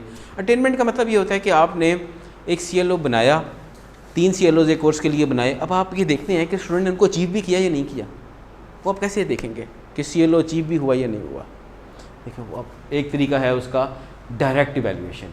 ये एरोज जो है ना, ये CLO से निकल के उधर को जा रहा है डायरेक्ट इवैल्यूएशन, और फिर यहाँ से ये वापस आ रहा है। ठीक है, ये कुछ मैंने ऐसे कॉपी किए ना, जब तो ये उस वक्त एरोज ख़राब हो गए हैं, अब मैं ठीक कर दूँगा इनको। ऐसे करके जाके ऐसे करके वापस आ रहा है। डायरेक्ट इवैल्यूएशन CLOs की कैसे होती है? एग्ज़ाम से होती है, बिल्कुल सही। ये पूछते हैं कि CLOs की डायरेक्ट वैल्यू। अब आपकी 6 टर्म्स हो गई थी PEOs तक, CLOs तक आपकी 6 टर्म हो गई थी। 7वीं टर्म है CLO अटेनमेंट, और 8वीं टर्म है direct versus indirect assessment. Direct versus indirect assessment, ये आपकी 8वीं टर्म हो गई। टर्म नंबर 8 हो गई आपकी direct versus indirect assessment. CLO attainment का मतलब यह है कि CLO फुलफिल हो भी रहे हैं या नहीं हो रहे। आपने डिफ़ाइन तो कर दिए, स्टूडेंट्स उनको अचीव कर भी रहे हैं कि नहीं कर रहे। ठीक है, आपने वो अटेनमेंट देखनी है। अब अटेनमेंट कैसे देखते हैं? जब आपको लिस्ट मिलती है, आप में से हर किसी ने अपना रिज़ल्ट देखा होगा। जब आपको रिज़ल्ट की लिस्ट मिलती है तो उसमें जो आखिरी कॉलम होते हैं 3, वो CLO के परसेंटेज रिजल्ट्स होते हैं। अगर आपके 3 CLOs हैं तो उनके परसेंटेज रिजल्ट्स आ रहे होते हैं। और अगर आप बिल्कुल आखिरी रो देखें अपने रिजल्ट की, तो उसमें लिखा होता है number of students below KPI। ये अब 9वीं टर्म आ गई, KPI क्या होता है? की परफॉर्मेंस इंडेक्स। पूछते हैं वो हर किसी से, पकड़ के टीचरों को पूछते हैं KPI क्या होता है। पकड़ के टीचरों को पूछते हैं KPI क्या होता है, और टीचरों को नहीं पता होता अनफॉर्चुनेटली। KPI होता है की परफॉर्मेंस इंडेक्स। की परफॉर्मेंस इंडेक्स वो परसेंटेज है जो आपने अपने लिए खुद सेट कर ली कि आप ये देखेंगे कि अगर आपका स्टूडेंट किसी CLO के अंदर 50% मार्क्स लेता है तो वो उस CLO को पास करता है। ठीक है, आप कहते हैं ठीक है जी, मैंने कोर्स पढ़ाया, 3 CLOs थे, CLO 1 को पास कर लिया। अगर किसी ने CLO 1 को पास कर लिया तो मैं कैसे पता चलूँगा कितने परसेंट मार्क्स वो CLO 1 में ले? सबको मिला के, मिड में भी CLO 1 का पार्ट होगा, एंड में भी होगा, किसी क्विज़ में भी होगा, किसी असाइनमेंट में भी होगा। तो मुझे कैसे पता चलेगा कि ये CLO 1 उसका पास हुआ कि नहीं हुआ? अगर उसके CLO 1 में कोई कहता है जी 40% मैं तो रखूँगा, 40% होगा तो मैं कहूँगा कि ये CLO पास है। कोई कहते हैं नहीं, CLO मैं हर CLO के लिए 50% रखूँगा। अब सभी लोगों ने NTC के PEC के कहने पे KPI 50% कर दिया है। पहले 40% भी था, अब स्टिल कुछ यूनिवर्सिटीज़ में 40% है, इस्लामी यूनिवर्सिटी में 40% है, लेकिन अब सभी लोगों ने तकरीबन सभी लोगों ने 50% कर दिया। यानी हर CLO का आप कब कहेंगे कि कोई CLO पास है किसी स्टूडेंट का? जब वो CLO में 50% मार्क्स ले लेगा, आप कहेंगे पास हो गया। ठीक है, उसको बोलते हैं KPI। 9वीं टर्म बन गई हमारी KPI, की परफॉर्मेंस इंडेक्स, जो कि यूनिवर्सिटी डिफ़ाइन करती है, स्टूडेंट ने डिफ़ाइन, अपने टीचर ने डिफ़ाइन करता। मतलब हमारे सॉफ्टवेयर के अंदर हमने ऑलरेडी डिफ़ाइन कर दिया हुआ है कि KPI 50 है। जब KPI 50 है ना तो वो सारे ही डिपार्टमेंट्स और सारे ही प्रोग्राम्स के लिए 50 है। आपके सॉफ्टवेयर में लिखा आ रहा होता है KPI 50% भी लिखा आ रहा होता है। आपका रिजल्ट, अगर आप रिजल्ट का आखिरी लाइन देखें ना तो आपके रिजल्ट की आखिरी लाइन में ये लिखा आ रहा होता है कि KPI 50% है। तो कितने स्टूडेंट्स KPI से नीचे, ये भी लिखा आ रहा होता है, 1 लिखा होता है, 2 की जगह 3 लिखा होता है। तो ये CLO की डायरेक्ट इवैल्यूएशन हो गई। इनडायरेक्ट भी हो सकती है, 2 फॉर्म्स आते हैं जिनसे हम इंडायरेक्ट कर रहे होते हैं। एक स्टूडेंट्स फीडबैक होती है जो हम हर कोर्स के एंड पे लेते हैं, एक टीचर्स फीडबैक होती है, फैकल्टी फीडबैक जो कि हम हर कोर्स के एंड पे लेते हैं। फैकल्टी फीडबैक का प्रोफार्मा वकास साहब ने फ्लो कर दिया। इससे पहले हम उसको हार्ड में लेते थे, हमने उसे गूगल फॉर्म्स पे कर दिया है। अब वकास साहब ने लास्ट में फ्लोट किया था, आप हाफली काफ़ी लोगों को मुझे मैसेज आ गए थे कि उन्होंने फिल कर दिया है। आपने लास्ट कोर्स का फिल कर दें, उसका फ़ायदा ये होता है कि उसकी का जो रिपोर्ट है वो ऑटोमेटिकली जनरेट हो जाती है। हम उसकी रिपोर्ट का प्रिंट निकालेंगे, अपनी फ़ाइल में लगा देंगे, वही हम NTC की प्रेजेंटेशन में लगा देंगे। हमारे लिए ज़रा काम आसान हो जाएगा। अदरवाइज़ हमारे लिए एक वो पढ़ के उसको, अच्छा, और हमने जो परफॉर्मा होता है उसमें भी हर एक को हमने, हाँ जी,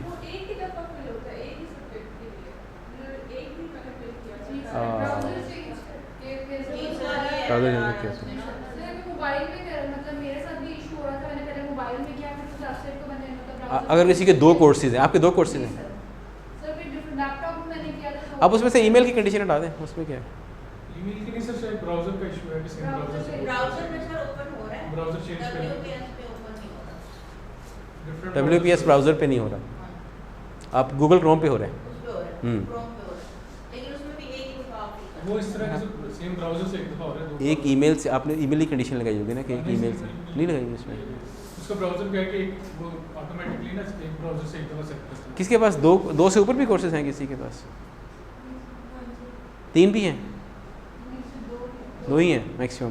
ब्राउज़र चेंज 2 पर ब्राउज़र चेंज करके फिर तो काफ़ी लाल हो जाएगा काम, क्योंकि 2 ब्राउज़र तो आप ट्राई कर ही सकते हैं। ठीक हो गया। तो फैकल्टी फीडबैक का परफॉर्म है और स्टूडेंट्स फीडबैक का परफॉर्म है जो कि हम स्टूडेंट्स से लेते हैं। हमने इसको भी हमने किया ना, इसको नहीं किया अभी, इसको हम करने वाले हैं, इसको हम करने वाले हैं, लेकिन हार्ड फॉर्म में हम इसको लेते हैं। लास्ट सेमेस्टर में हमने फीडबैक नहीं ली, जो कोरोना वाला सेमेस्टर था, लास्ट फॉल नहीं, उससे पहले ली हुई है, लेकिन ये हमें लेना ज़रूरी है।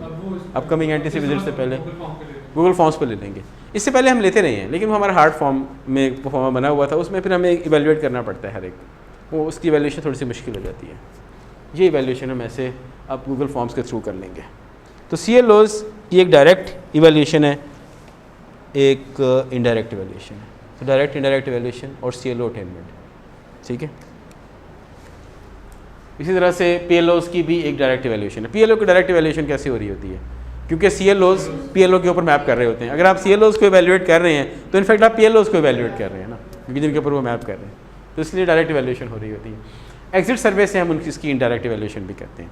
एग्जिट सर्वे भी एक सर्वे का फॉर्म है। एक्चुअली हम 5 फॉर्म्स फिल करते हैं।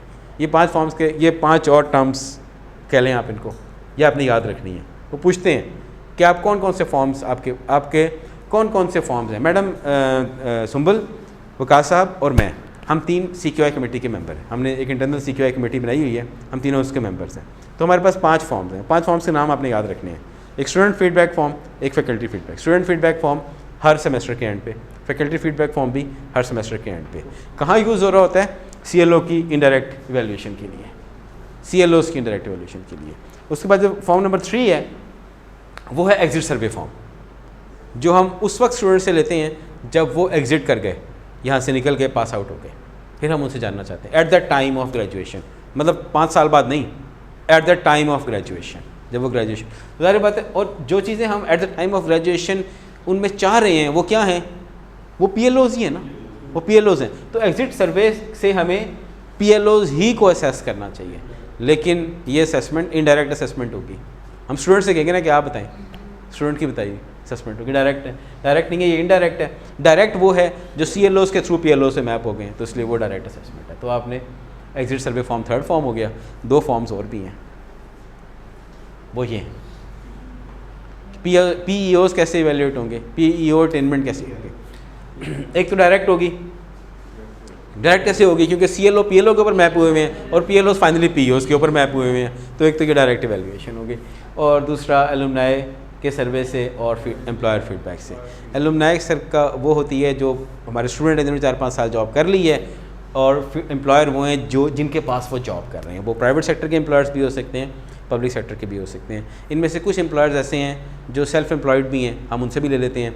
कुछ ऐसे लोग हैं जो हमारे स्टूडेंट्स हैं और उन्होंने आगे हमारे ही जूनियर स्टूडेंट्स को एम्प्लॉय किया हुआ है, तो वो हमारे एलुमनाई भी हैं और हमारे एम्प्लॉयर भी हैं। कई दफ़ा इसमें वो क्वेश्चन पूछ लेते हैं कि जी ये आपकी इसकी क्या परसेंटेज है, इसकी क्या परसेंटेज है।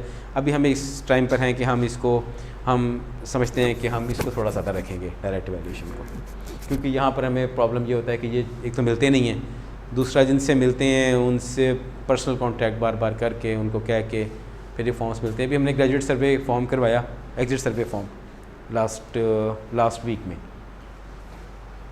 एग्जिट सर्वे फॉर्म हमने फिल करवाया अपने 2K16 के स्टूडेंट से, क्योंकि वो एग्जिट हो गए थे। 2K17 से भी वो हो रहे हैं तो हम उनसे भी करवा लेंगे। हमारे 19 स्टूडेंट्स पास आउट हुए थे, उनमें से 6 ने हमें करके दिया, 6 ने करके दिया।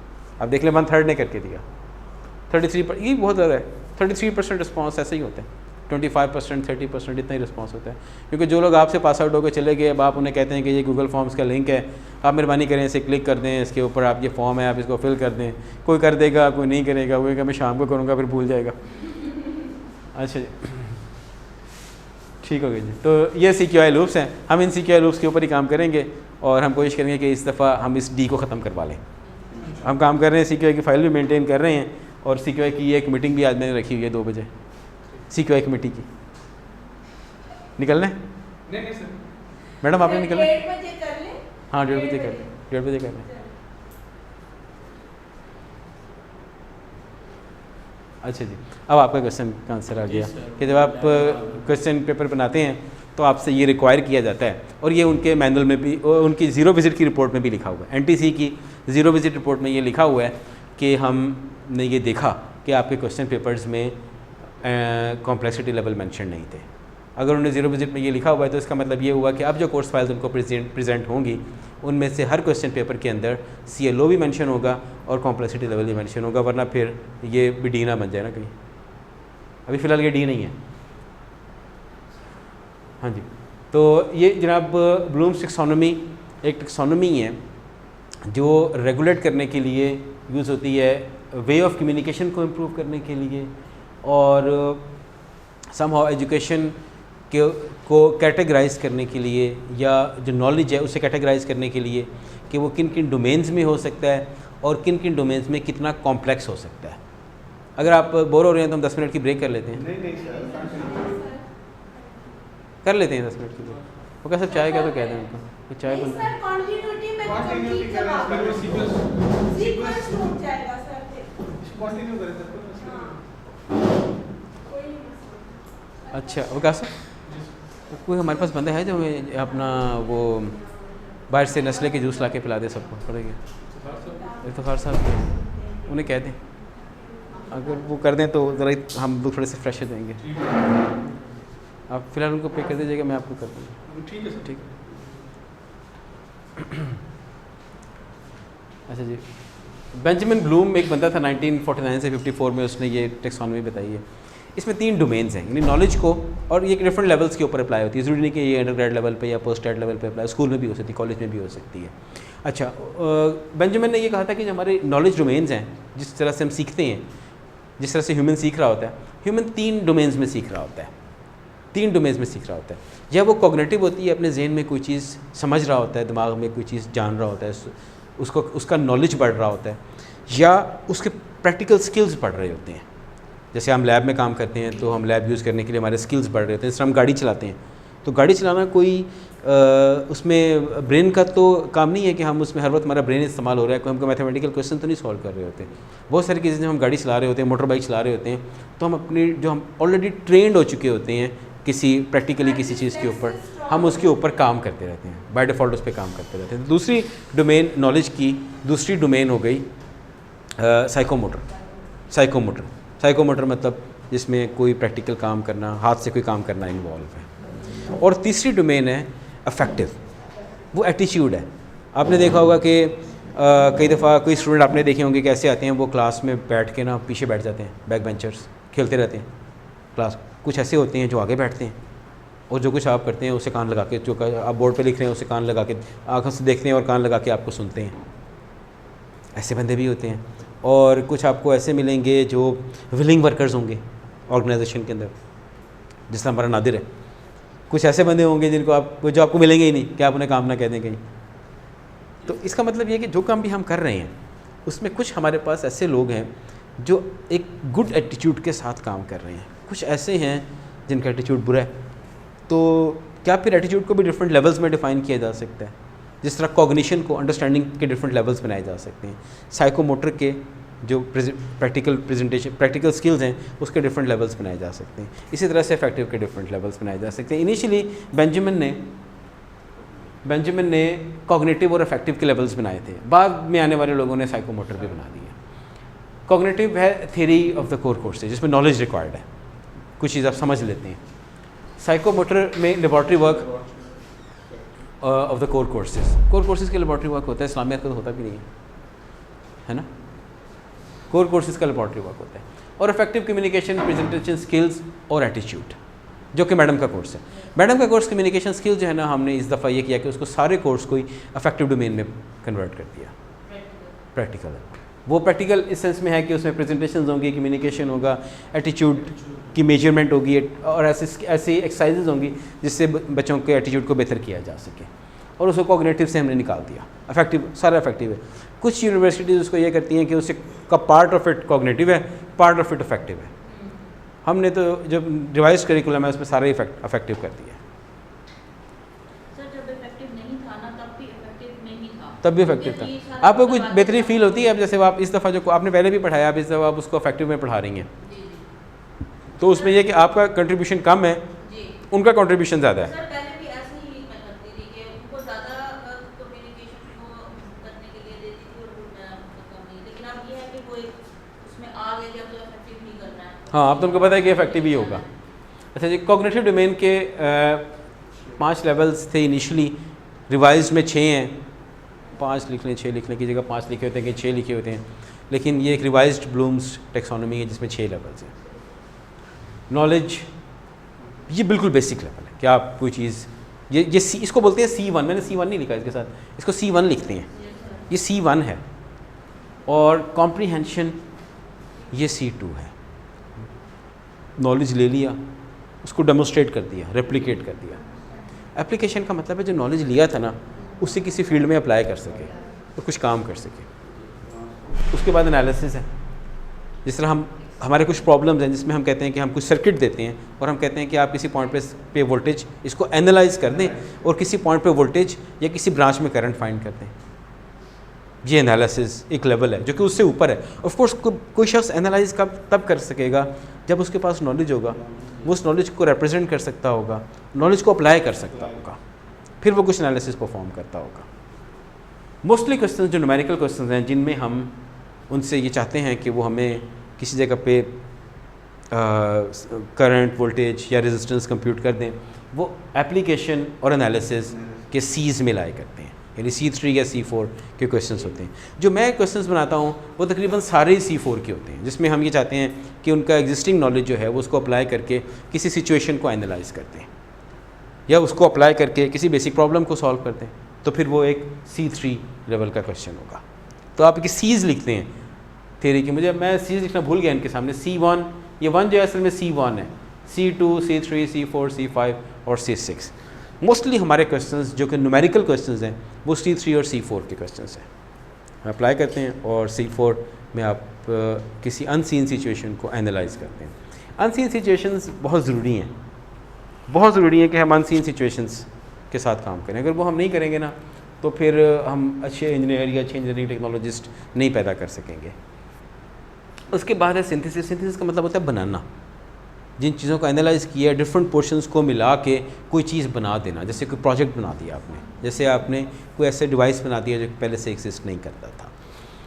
और इवैल्यूएशन का मतलब है कि किसी कॉम्प्लेक्स, इवैल्यूएशन के अंदर कॉम्प्लेक्स सिस्टम वैसे ही है कि किसी कॉम्प्लेक्स सिस्टम को आपने इवैल्यूएट किया। आमतौर पे हमारे क्वेश्चन C3 और C4 डोमेन के होते हैं जो कि थ्योरी के क्वेश्चन हैं। साइकोमोटर डोमेन में परसेप्शन, क्या आप कुछ सोचते हैं कि आप ऐसा करेंगे, फिर आप कहते हैं सेट, कि अब आप सेट हैं कि आप ऑल सेट कि आप उस एक्टिविटी को परफॉर्म कर सकते हैं। और गाइडेड रिस्पॉन्स का मतलब ये है कि आप जो कहते हैं ना उसको कि बेटा ये कर लो, वो तो कर लेता है। लेकिन अगर आप उसे कहें कि मैंने तुम्हें एक कॉमन एमिटर एम्पलीफायर बना दिया है, अब तुम इस कॉमन एमिटर एम्पलीफायर में मुझे ये चेंजेस कर दो, या तुम मुझे कॉमन कलेक्टर एम्पलीफायर बना दो, तो वो ना कर सके।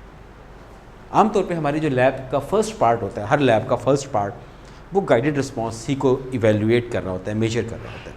लेकिन अनफॉर्चुनेटली हमारी बहुत सारी लैब्स गाइडेड रिस्पॉन्स के ऊपर ही ख़त्म हो जाती हैं, जबकि ऐसा नहीं होना चाहिए। उनको उससे नेक्स्ट लेवल मैकेनिज़्म के ऊपर ख़त्म होना चाहिए, जो उससे एक एडवांस लेवल है, जिसमें कुछ एक्टिविटी जो आपने गाइडेड रिस्पॉन्स में उसको एक्टिविटी करवाई है, वो उसमें कुछ इनोवेशन ला सके। बेटर परफॉर्मेंस भी हो सकती है, डिफरेंट भी हो सकता है, ये चले लो रख लें। बेटर परफॉर्मेंस भी हो सकती है, एक चेंज भी हो सकता है, चेंज ला सकता हो। कॉम्प्लेक्स रिस्पॉन्स उससे नेक्स्ट स्टेज है कि ऐसे टास्क परफॉर्म कर सकता हो जो कि आपने नहीं बताया। फॉर एग्जांपल आपने उसे कहा जाओ जी ऑसिलेटर बना लो, आपने उसे बेसिक ट्रांजिस्टर्स पढ़ाए हुए हैं, अब आप कहते हैं ट्रांजिस्टर बेस्ड ऑसिलेटर बना लो, ट्रांजिस्टर बेस्ड फिल्टर बना लो। एडेप्टेशन का मतलब है कि नई सिचुएशन में, किसी नई सिचुएशन में नए कंपोनेंट्स के साथ वो अडेप्ट का मतलब होता है अपने आप को वैसे ही कर लेना किस तरह की सिचुएशन है, जो कि एक हायर लेवल है। और ओरिजिनेशन का मतलब है कोई नई चीज़ डेवलप करना, जो कि बहुत ऊंची स्टेजेस है। तो ये बहुत ऊंची स्टेजेस हैं, एडेप्टेशन, ओरिजिनेशन, कॉम्प्लेक्स रिस्पॉन्स। आमतौर पे हमारी लैब्स गाइडेड रिस्पॉन्स और मैकेनिज़्म को डील करती हैं। गाइडेड रिस्पॉन्स में हम ये बताते हैं कि वो क्या करते हैं, मैकेनिज़्म में हम उससे कुछ इम्प्रूवमेंट चाहते हैं। जैसे फॉर एग्जांपल आप एक एक्टिविटी करवाते हैं जिसमें आप एक कॉमन एमिटर एम्पलीफायर बना देते हैं, आप एमिटर रजिस्टर नहीं लगाते, फिर आप कहते हैं मैंने देखो ये एमिटर रजिस्टर लगा दिया है, अब आप मुझे इसका गेन दोबारा से कैलकुलेट कर दो। अब मैंने एमिटर रजिस्टर लगा के ना उसको कैपेसिटर से बाईपास कर दिया, तो अब आप मुझे इसका गेन बता दें। तो आमतौर पे हमारी लैब्स गाइडेड रिस्पॉन्स से स्टार्ट होती हैं और उनको मैकेनिज़्म पे ख़त्म होना चाहिए, जो कि आमतौर पे नहीं होती। मैंने देखा है, मैंने इंजीनियरिंग में भी देखा है, वहाँ भी नहीं होती, मैकेनिज़्म पे नहीं ख़त्म होती। गाइडेड रिस्पॉन्स से स्टार्ट होती हैं, गाइडेड रिस्पॉन्स पे ख़त्म हो जाती है। रीज़न सर मुझे ये फील होती है कि हम लोगों को बाउंड किया जाता है कि 16 लैब्स हैं, ठीक है, आप हमें डिपार्टमेंट ये बाउंड करता है कि जी आपने 16 ही करवानी है। अगर sir number of labs department हमें कि आप 10 करवाएं, तो मैं हमेशा से एक काम करता हूँ, मैं काफ़ी अर्सा मैंने लैब करवाई है। लैब में आप ये कर सकते हैं कि आप जिसमें हमारे पास टीचर के पास लिबर्टी है, वो ये कि वो 16 एक्सपेरिमेंट्स डिज़ाइन करे और हर एक्सपेरिमेंट में नंबर ऑफ़ टास्क अपने लिए बना ले। एक रात पहले काम करे, अपने लिए नंबर ऑफ़ टास्क बना ले। आप एक लैब में जा रहे हैं, आप ये सोचते हैं कि मेरे पास 3 घंटे की लैब है, मैंने 3 घंटे बच्चों को एंगेज करना है, तो आप ये करते हैं कि एक गाइडेड रिस्पॉन्स का टास्क बना के जाते हैं, 3 मैकेनिज़्म के टास्क आप लिख के जाते हैं, एक गाइडेड रिस्पॉन्स आप करा देते हैं उनको, फिर आप एक मैकेनिज़्म का टास्क आउट कर देते हैं, फिर आप देखते हैं कितने लोग होते हैं जो उस टास्क नंबर 1 को कंप्लीट कर पाते हैं, फिर मैकेनिज़्म का टास्क नंबर 2 आउट कर देते हैं। इस तरह से आप 3 घंटे पूरे करते हैं। कुछ बच्चे होंगे जो गाइडेड रिस्पॉन्स के ऊपर रुक जाएंगे, कुछ मैकेनिज़्म के फर्स्ट पार्ट के ऊपर आके रुक जाएंगे, कुछ सेकंड पे रुकेंगे, कुछ थर्ड तक आपके साथ जाएंगे। अब बड़े आराम से आपको इवैल्यूएट करने में आसानी हो जाती है। मैंने आज तक जितनी भी लैब्स कराई हैं, मैं हर लैब में ये टास्क बना कर गया हूँ। अभी मैं लास्ट टाइम ये अपना कंप्यूटर फंडामेंटल्स की लैब कराई है, मैं ऐसे ही करता था, एक गाइडेड रिस्पॉन्स और 3 मैकेनिज़्म बना के जाता था। अब जाएँ उनको गाइडेड रिस्पॉन्स नहीं हो तो आप बता दें कि हर बंदा कर सकता है, उसको मैकेनिज़्म पर टास्क 1 आउट कर दें। आप आपसे बड़े आराम से इवैल्यूएट भी कर लेंगे उनको कि कौन कहाँ तक पहुँचा।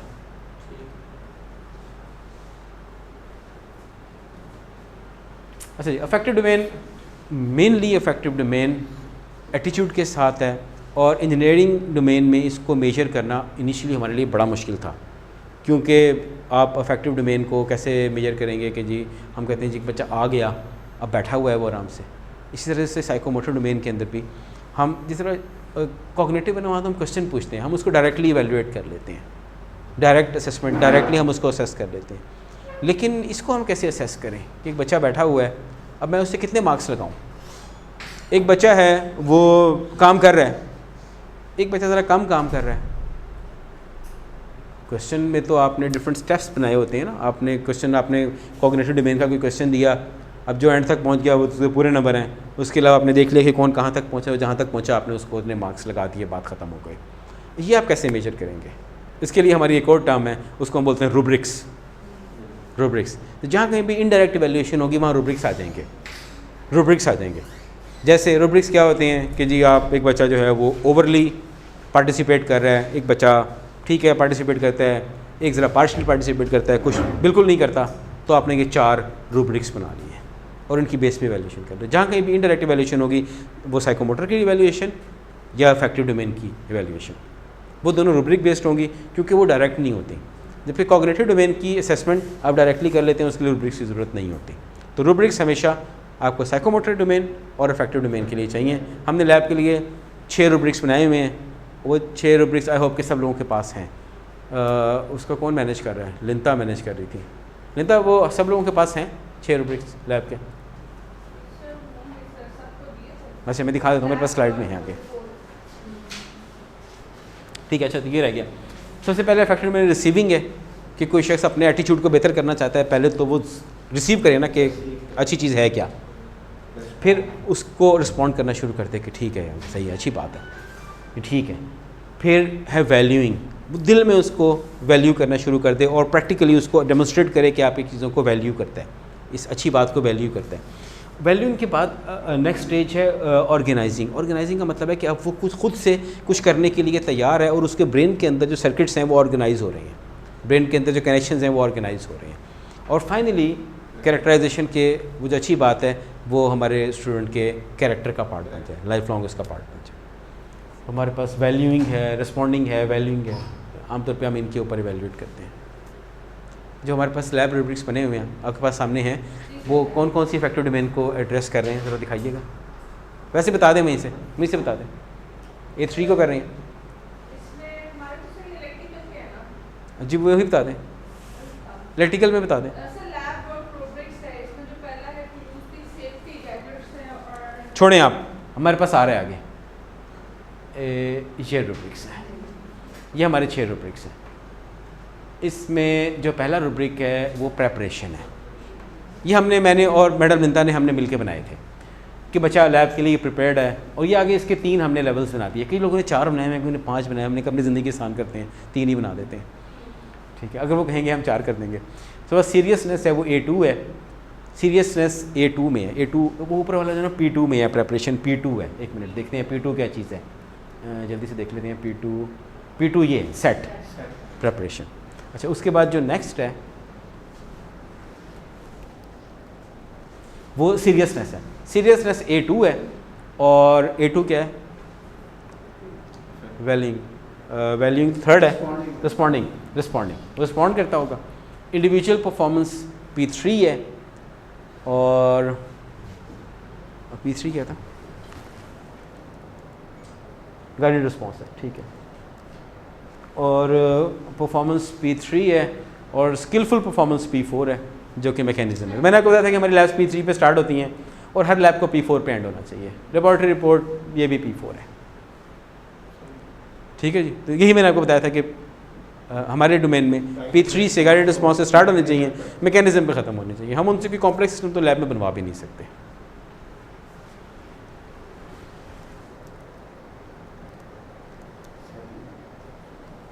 अच्छा, सेटिंग अप क्वेश्चन पेपर्स, ये बड़ी इंटरेस्टिंग स्लाइड है। आप ये बताते हैं जी, आपने अंडरस्टैंडिंग टेस्ट करनी है स्टूडेंट की, आपने स्टूडेंट की अंडरस्टैंडिंग टेस्ट करनी है, आपने स्टूडेंट का रटा टेस्ट नहीं करना। ये बड़ी इंपॉर्टेंट बात है, वो क्या याद करके आया है। हम देखते हैं क्वेश्चन पेपर्स जो है ना, वो अगर रटे वाला क्वेश्चन पेपर हो ना तो बच्चों ने शीटों के ऊपर लिखा होता है, दीवारों के ऊपर लिखा होता है। एक दफ़ा हमारी कमेटी बनी है यहाँ पे, वहाँ पे ना एक बच्चे का केस पकड़ा गया, मैं भी उस कमेटी में हूँ। उन्होंने कहा बड़ी इंटरेस्टिंग बात है, उन्होंने कहा जी ये बच्चा एक पकड़ा गया, ये चीटिंग कर रहा था। वो कमेटी ने पूछा जी क्या चीटिंग कर रहा था? वो कहता सर ये ना, टीचर को बुलाया कि जी क्या चीटिंग कर रहा था? टीचर ने कहा सर ये पीछे मुड़ के दीवार पे देख रहा था, वहाँ दीवार पे लिख के आया हुआ था। ये जो अगर बच्चा ऐसा कर रहा था ना तो उसके लिए बच्चा कसूरवार नहीं है, उसके लिए टीचर कसूरवार है। अगर बच्चा ऐसा कर रहा है कि वो पीछे मुड़ के दीवार पे देख रहा है कि वो दीवार पर लिख कर आया हुआ है, या अगर उसने चेयर के ऊपर लिख लिया हुआ है, उसके लिए स्टूडेंट कसूरवार नहीं है, उसके लिए टीचर कसूरवार है। टीचर ऐसा क्यों क्वेश्चन पेपर बनाता है? मैंने ग्रुप पे भी कहा था कि टीचर ऐसा क्वेश्चन पेपर क्यों बनाता है जिसके लिए वो अपना चीट शीट्स बना के ले आएँ और उनको छाप दें, जो एक्सपेक्टेड हो। एक मैं एक क्लास में गया, वहाँ पर शीट के ऊपर, चेयर्स के ऊपर उन्होंने ब्लॉक डायग्राम्स बनाई हुई थी और हर शीट के ऊपर, हर चेयर के ऊपर ब्लॉक डायग्राम बनी हुई थी। अच्छा, क्वेश्चन पेपर देखो तो क्वेश्चन पेपर में एग्जैक्टली वही ब्लॉक डायग्राम पूछी हुई थी। तो अब आप ये देखें ना कि इसका मतलब ये कि आप वो एक्सपेक्ट कर रहे थे कि वो ब्लॉक डायग्राम आएगी, आपने वही पूछ ली, उन्होंने पहले ही वो लिख ली। वो हमारा फर्नीचर भी गंदा कर दिया, उन्होंने हमारी दीवारें भी गंदी कर दी, तो आप बेहतर है ना कि आप ऐसे क्वेश्चन पूछें जो उनके लिए एक्सपेक्टेड ना हो, उसके लिए आप हेल्प ले सकते हैं। मैं कहता हूँ कि आपने अगर आपने आज तक नहीं बनाया तो कोई ऐसी बात नहीं, बहुत सारे लोगों ने नहीं बनाया होगा, आप हेल्प ले सकते हैं। आप अपने फील्ड में जो भी कोर्स आप पढ़ाते हैं, आप उस फील्ड में देखें कि अच्छी अमेरिकन कैनेडियन यूनिवर्सिटीज़ में वो पेपर किस तरह बनते हैं। उनके यूनिवर्सिटीज़ में उन टीचर्स के वेबसाइट्स बनी हुई हैं, कोर्स वेबसाइट्स बनी होती है, कोर्स पेज बना होता है, उसके ऊपर उनकी कोर्स आउटलाइन भी होती है, उनके CLOs भी होते हैं, उनकी बुक भी होती है, उनकी प्रेजेंटेशन भी होती है, उनके क्वेश्चन पेपर्स मिड एंड के होते हैं, वो सॉल्व भी होते हैं, सॉल्व भी पड़े होते हैं, क्वेश्चन पेपर्स भी होते हैं, सॉल्व भी होते हैं। अगर थोड़ी सी एफर्ट करें तो आपको आइडिया हो जाएगा कि आप कैसे ऐसा क्वेश्चन पेपर बना सकते हैं जिसमें बच्चे चीट शीट्स ना बना के ले आएँ और वो उनके किसी काम की ना हो। अब लास्ट टाइम मैंने क्वेश्चन पेपर बनाया, मैंने कहा जी एक चीट शीट अलाउड है क्योंकि बहुत सारे फार्मूलाज हैं, आप उसमें फार्मूलाज लिख के ले आएँ या हमने जो क्लास में क्वेश्चंस पूछे हैं आप वो क्वेश्चन सॉल्व करके ले आएँ, तो ज़्यादा फ़ायदा उसको होगा जो फार्मूलाज लिख के लाएगा, क्योंकि वो क्वेश्चन तो आना नहीं जो हमने क्लास में किए हैं।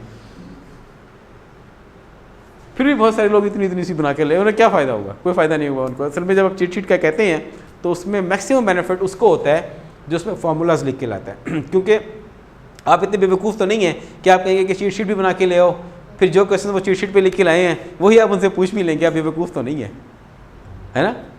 तो बेहतर वही होते हैं, अक्लमंद वो होते हैं जिनको कहा जाए कि चीट शीट ले आओ तो वो उस पर फार्मूलाज लिख के लाएँ क्योंकि वो उनके काम आने हैं।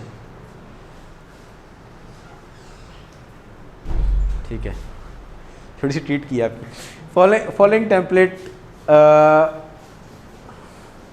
न्यूमेरिकल प्रॉब्लम्स ना, मैं कहता हूँ 100% न्यूमेरिकल प्रॉब्लम्स ही होने चाहिए। हमने क्यों पूछना किसी से कि तुम इसके ऊपर नोट लिख दो या तुम इसके ऊपर कोई हमें एक्सप्लेन कर दो, हमें क्यों पूछना, नहीं पूछना चाहिए। मतलब ये लेवल नहीं है ना कि हम उनसे ये पूछें कि आप इसके ऊपर नोट लिखते हैं, हमें उसके ऊपर टेस्ट केसेस बना देने चाहिए, हमें उनके ऊपर सिनेरियोज क्रिएट कर देने चाहिए और उनसे ऐसा हो कि वो सोचें। एक और बड़ी इंपॉर्टेंट बात जो हम हमेशा से करते हैं, इलेक्ट्रिकल में एक दफ़ा उन्होंने कहा जी कि आपने क्वेश्चन पेपर का ऑडिट करना है, पीसी ने कहा कि क्वेश्चन पेपर का ऑडिट करना है।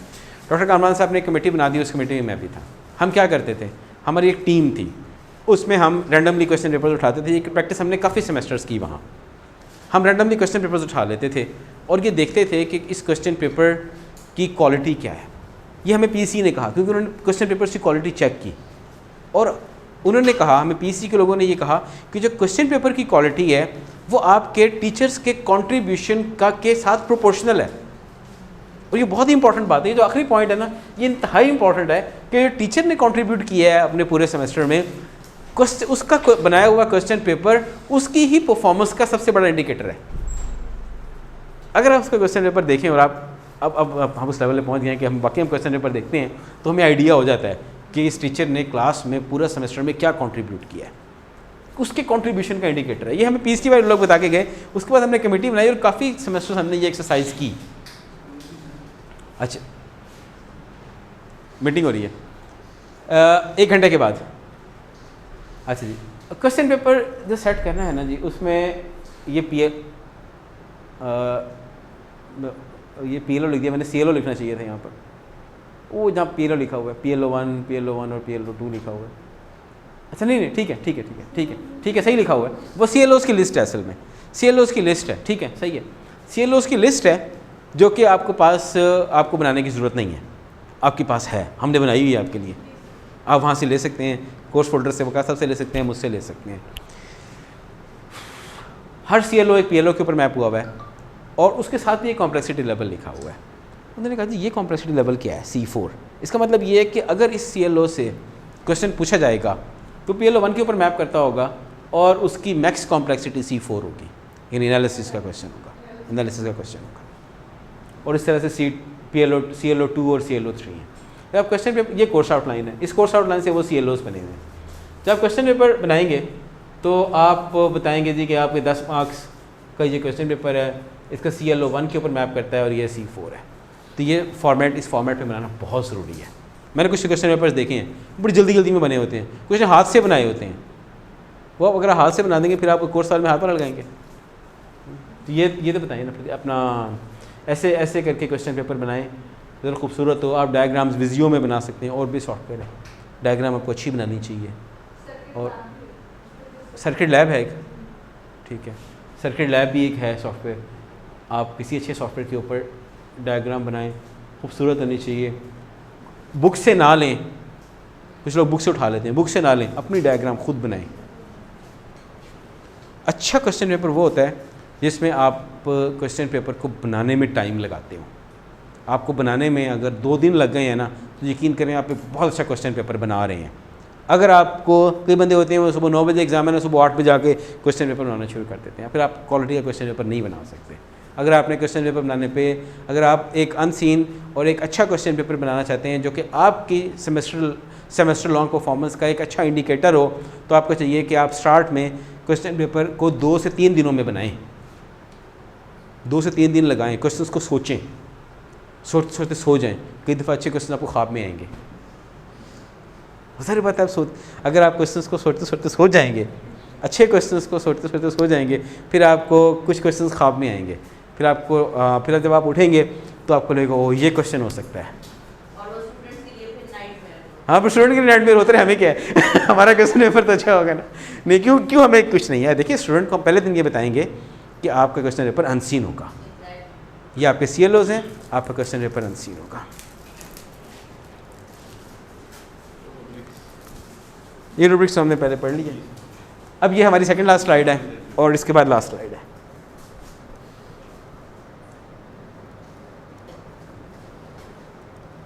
अच्छा, इनफैक्ट ये लास्ट स्लाइड ही है, क्योंकि वो इससे आगे वाली स्लाइड मेरे पास आई नहीं, पता नहीं क्या मसला हुआ, ब्लैंक है वो। हालांकि मैंने उसमें कुछ लिखा था, कोर्डनोस के वो इसमें नहीं आ रही है। अगर इसमें ना आई तो फिर हम इसको बंद करके फिर पढ़ लेंगे। अच्छा जी, पी ये जनाब ये बड़ी इंटरेस्टिंग चीज़ है आज की आखिरी, उसके बाद आप पे क्वेश्चन हैं। आज की आखिरी चीज़ है कि ज़ीरो विज़िट रिपोर्ट के हाइलाइट्स, जो कि लास्ट टाइम उनका नवंबर 2019 में हुआ था। 2020 में उसकी रिपोर्ट आई थी, मिड 2020 में, और हमने उस रिपोर्ट को आंसर किया था और उनको बताया था कि हम कुछ चीज़ों को ठीक करने जा रहे हैं, और कुछ चीज़ें ऐसी हैं जो कि ऐसी हैं, और कुछ चीज़ें ऐसी हैं जो असल में अच्छी थी लेकिन रिपोर्ट में उनको उस तरह से प्रेजेंट नहीं किया गया। फिर हमने उसका एक रिप्लाई, एक कंप्लाइंस बनाकर भेजी थी। उसके बाद हमने इस साल 21 के मार्च में हमने SAR भेजी थी, जिसकी SAR की बेस पे ही एक विज़िट होता है। इस SAR की बेस पे एक विज़िट होने वाला है। अच्छा, हम ये देख लेते हैं कि लास्ट टाइम जब विज़िट हुआ नवंबर 2019 में, तो हमारे क्या प्रॉब्लम्स हाईलाइट हुए थे। PEOs are not well defined and well publicised. वो कहते हैं कि जी PEOs, प्रोग्राम एजुकेशन ऑब्जेक्टिव्स, जो कि 3 हैं हमारे, वो वेल पब्लिश्ड नहीं हैं और वेल डिफाइंड नहीं है और वेल पब्लिसाइज नहीं है। तो वेल डिफाइंड के लिए हमने ये किया कि लेटेस्ट बोर्ड ऑफ स्टडीज़ के अंदर उनको रख दिया था, वहाँ से हमने उनको एक दफ़ा फिर अप्रूव करवा लिया। उसमें कुछ अमेंडमेंट्स हुई थी, वो हमने कर ली हैं, और अब आज हमने वो पैनाफ्लेक्स बना के उसको पब्लिसाइज भी कर दी है। वो तो कहते हैं कि वेबसाइट के ऊपर भी करें, वेबसाइट अपडेट होने जा रही है, फिर सारी चीज़ें हो जाएंगी। Teachers didn't know that PEOs are assessed after 4 to 5 years। या अब आप, लेकिन अब हमारे टीचर्स जानते हैं, ठीक है। PLOs are assessed at the time of degree completion. ये भी आपको पता है कि PLOs कब असेस होते हैं? एट द ग्रेजुएशन के टाइम पर। मेरा ख्याल है कोई 10-12 टर्म्स बनी होंगी अभी तक हमारी, इतनी है। वैसे मैंने 25 कह दिया था, 12-15 टर्म्स होंगी।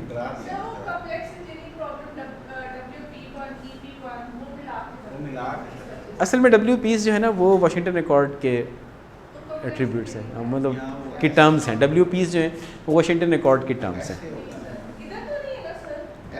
इधर मैं बताता हूँ, आ रहा है आगे। हाँ, PLOs are assessed at the time of degree, CLOs are assessed at the time of semester completion. ठीक हो गया। The department has opted PLOs from an engineering program instead of technology program. मैंने आपको बताया ना कि वो जिस तरह वो फर्स्ट है ना, इंजीनियरिंग नॉलेज है, जो कि WA1 है, तो जबकि SA1 जो है वो इंजीनियरिंग टेक्नोलॉजी नॉलेज है। तो अभी हमने जो उनको ज़ीरो विजिट रिपोर्ट में भेजा ना, वो हमने वो भेज दिया था, इंजीनियरिंग के 12 PLOs भेज दिए थे। हैं वही, मतलब जहाँ पर काफ़ी पॉइंट्स ऐसे हैं या काफ़ी जगह ऐसी हैं जहाँ पर इंजीनियरिंग टेक्नोलॉजी लिखना है, हमने इंजीनियरिंग लिखा हुआ था। तो अब अभी हमने उसको ठीक कर लिया है। SA1 अभी जो हमने वो पैनाफ्लेक्स बनवाया है, उसके ऊपर भी हमने ठीक कर दिया है।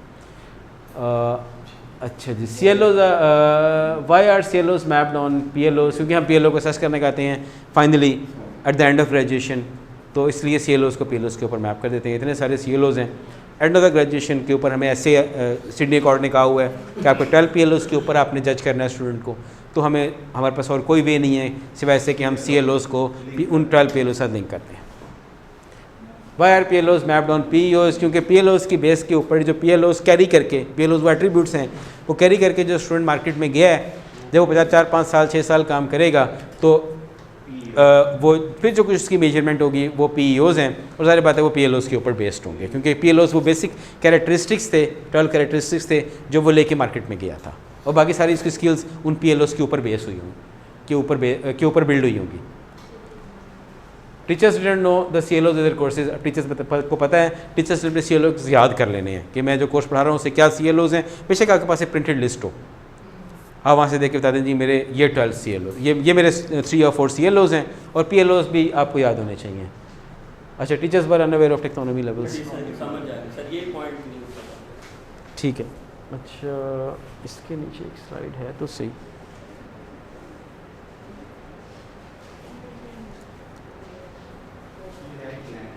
ये है ही ब्लैंक। इसमें भी कुछ चीज़ें थी जिसमें मैं वैसे बता देता हूँ। इसमें था जिस तरह वहाँ पर इंजीनियरिंग काउंसिल में होता है, पाकिस्तान इंजीनियरिंग काउंसिल में या वाशिंगटन अकॉर्ड में होता है कॉम्प्लेक्स इंजीनियरिंग प्रॉब्लम, यहाँ पर उसका ऑल्टरनेटिव है broadly defined engineering problem, broadly defined engineering technology problem. Broadly defined बोलते हैं, broadly defined.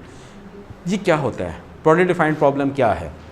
Broadly defined problem का मतलब ये है कि जब स्टूडेंट, ये बड़ी इंपॉर्टेंट बात है, और उसके बाद एक ओपन एंडेड लैब, फिर हमारी प्रेजेंटेशन ख़त्म। ब्रॉडली डिफाइंड का मतलब ये है कि जब स्टूडेंट एक लेटर स्टेज के ऊपर पहुंच चुका है, थोड़ी सी सीनियर स्टेज पे पहुंच गया है, यानी ऐसी स्टेज पे पहुंच गया है जहां पर वो ऐसे कोर्सेज पढ़ रहा है जिनके प्री रेक्स वो पढ़ चुका है। For example anatomy and physiology 2 पढ़ रहा है जबकि वो 1 पढ़ चुका है, इंस्ट्रूमेंटेशन 2 पढ़ रहा है जबकि वो 1 पढ़ चुका है, या वो माइक्रो कंट्रोलर का कोर्स पढ़ रहा है जबकि वो सर्किट्स का और बेसिक इलेक्ट्रॉनिक्स और DLD का कोर्स पढ़ चुका है। तो जब वो ऐसे लेवल पर पहुँच गया है तो काउंसिल ये रिक्वायर करती है कि उसको कुछ ऐसा प्रॉब्लम भी सॉल्व करना चाहिए जिसमें knowledge of multiple courses involve हो। मतलब आप ये देखें ना, आपने बच्चे को इंडक्ट किया, आपने उसको 2 साल पढ़ा दिया, वो 3rd ईयर में पहुंच गया, अब वो ऐसे कोर्सेज पढ़ रहा है जिनके प्री रेक वो पढ़ चुका है। जो शुरू के कोर्सेज हैं उनके प्री रेक्स तो FSC वाले कोर्सेज थे, अब वो ऐसे कोर्सेज पढ़ चुका है या पढ़ रहा है जिनके प्री रेक वो उसने इसी कोर्स में पढ़े हैं, इंजीनियरिंग में ही पढ़े हैं या इंजीनियरिंग टेक्नोलॉजी में ही पढ़े हैं। तो फिर काउंसिल की रिक्वायरमेंट ये है कि वो ऐसे प्रॉब्लम को सॉल्व कर सकता हो जो knowledge of more than 1 courses रखते हों, और वो मोस्टली हमारे टेक्निकल कोर्सेज हैं, अलाइड कोर्सेज नहीं हैं। जिस तरह मैंने आपको कहा माइक्रो कंट्रोलर का कोर्स है जिसमें DLD इन्वॉल्व है, या एनाटॉमी एंड फिजियोलॉजी 2 का कोर्स है जिसमें 1 का नॉलेज इन्वॉल्व है, या हमारे पास बायोमैकेनिक्स का कोर्स है जिसके अंदर बेसिक मैकेनिक्स का और एनाटॉमी का नॉलेज या फिजियोलॉजी का नॉलेज इन्वॉल्व है।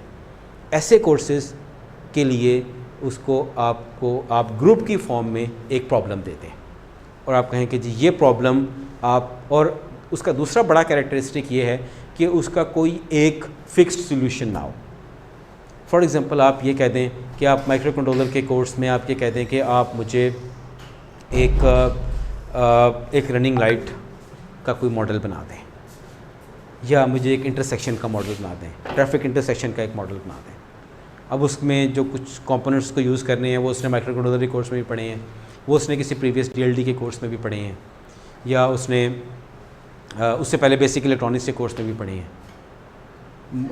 हाँ जी, इनके लेवल्स तो नहीं है ना, जैसे ये जो BD EPP जो है सर, तो सर उसमें होता है इंजीनियरिंग में कॉम्प्लेक्स जैसे अगर WP1 2 3 4 है ना, जैसे 3 में वो कहते हैं कि उसका कोई सॉल्यूशन नहीं होता। असल में जो WPs है ना उनके बारे में ये है, जो वाशिंगटन अकॉर्ड के WPs हैं, हाँ उनमें जो पहला WP है ना वो नॉलेज का है, WP1। अच्छा, उसमें यह है कि जो आपका कॉम्प्लेक्स इंजीनियरिंग प्रॉब्लम होता है इंजीनियरिंग काउंसिल के केस में, उसमें WP1 तो होना चाहिए। उसके अलावा जो नीचे वाले 7 हैं, WP2 से लेकर WP8 तक, 7 तक हैं, 7 तक है, जो नीचे वाले 6 हैं उनमें से कोई से 2 होने चाहिए, कोई से 2 हों उनको ज़रा उनके, लेकिन वो यहाँ पर ऐसे फ़िलहाल इस मैनुअल में नहीं है। फ़िलहाल हमारे जो टेक्नोलॉजी काउंसिल का मैनुअल है इसमें इस तरह की बात नहीं है।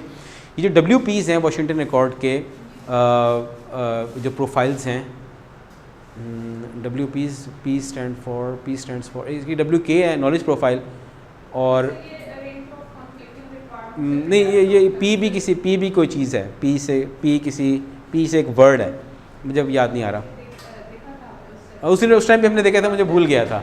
अच्छा, जो WKs हैं वो नॉलेज प्रोफाइल है, और WPs मुझे याद नहीं आ रहा इस टाइम। चलें, बहरहाल ये जो WPs है ना, ये वाशिंगटन अकॉर्ड के वाशिंगटन अकॉर्ड के डिफरेंट प्रोफाइल्स हैं जो पाकिस्तान इंजीनियरिंग काउंसिल के इनिशियल मैनुअल में नहीं थे, लेकिन उनके रिवाइज्ड मैनुअल में हैं।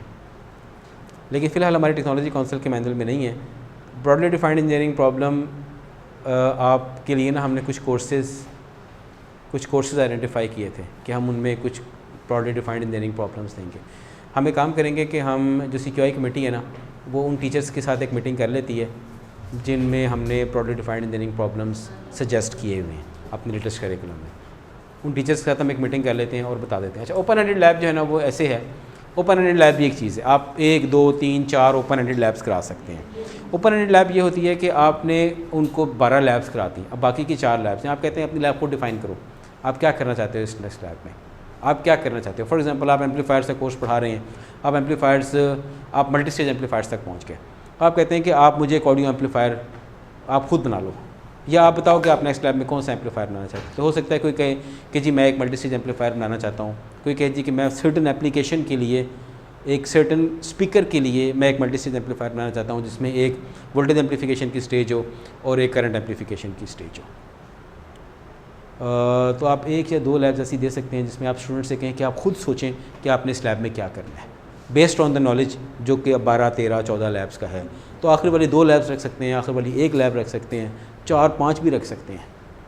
शुरू में आप 2 रख लें ऐसी लैब जिसमें आप स्टूडेंट से कहें कि आप खुद सोच कर आएँ कि आपने नेक्स्ट लैब में क्या करना है और आप आके वही कर लें। आप उसमें इंटरनेट की हेल्प ले सकते हैं, आप उसमें बुक की हेल्प ले सकते हैं। स्टूडेंट को कहें कि अपनी लैब वो खुद डिफ़ाइन करें, वो ये ओपन एंडेड लैब है।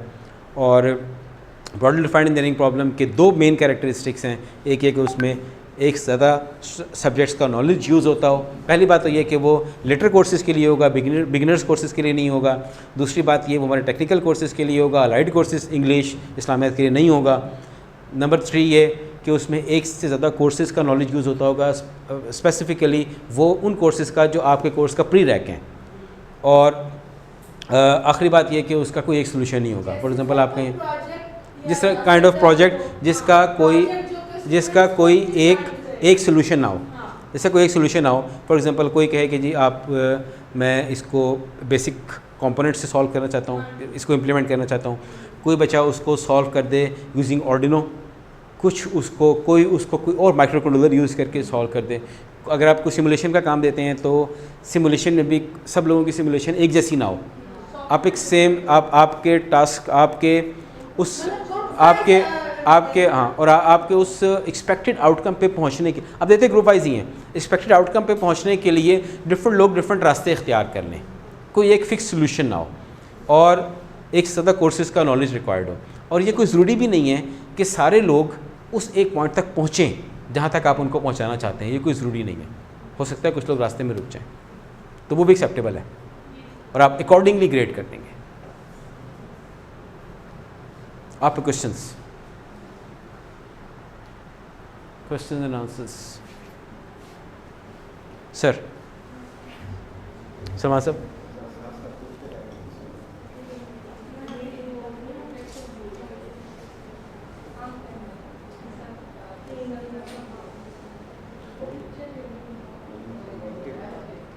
ये कंप्लीट हो गया 40 से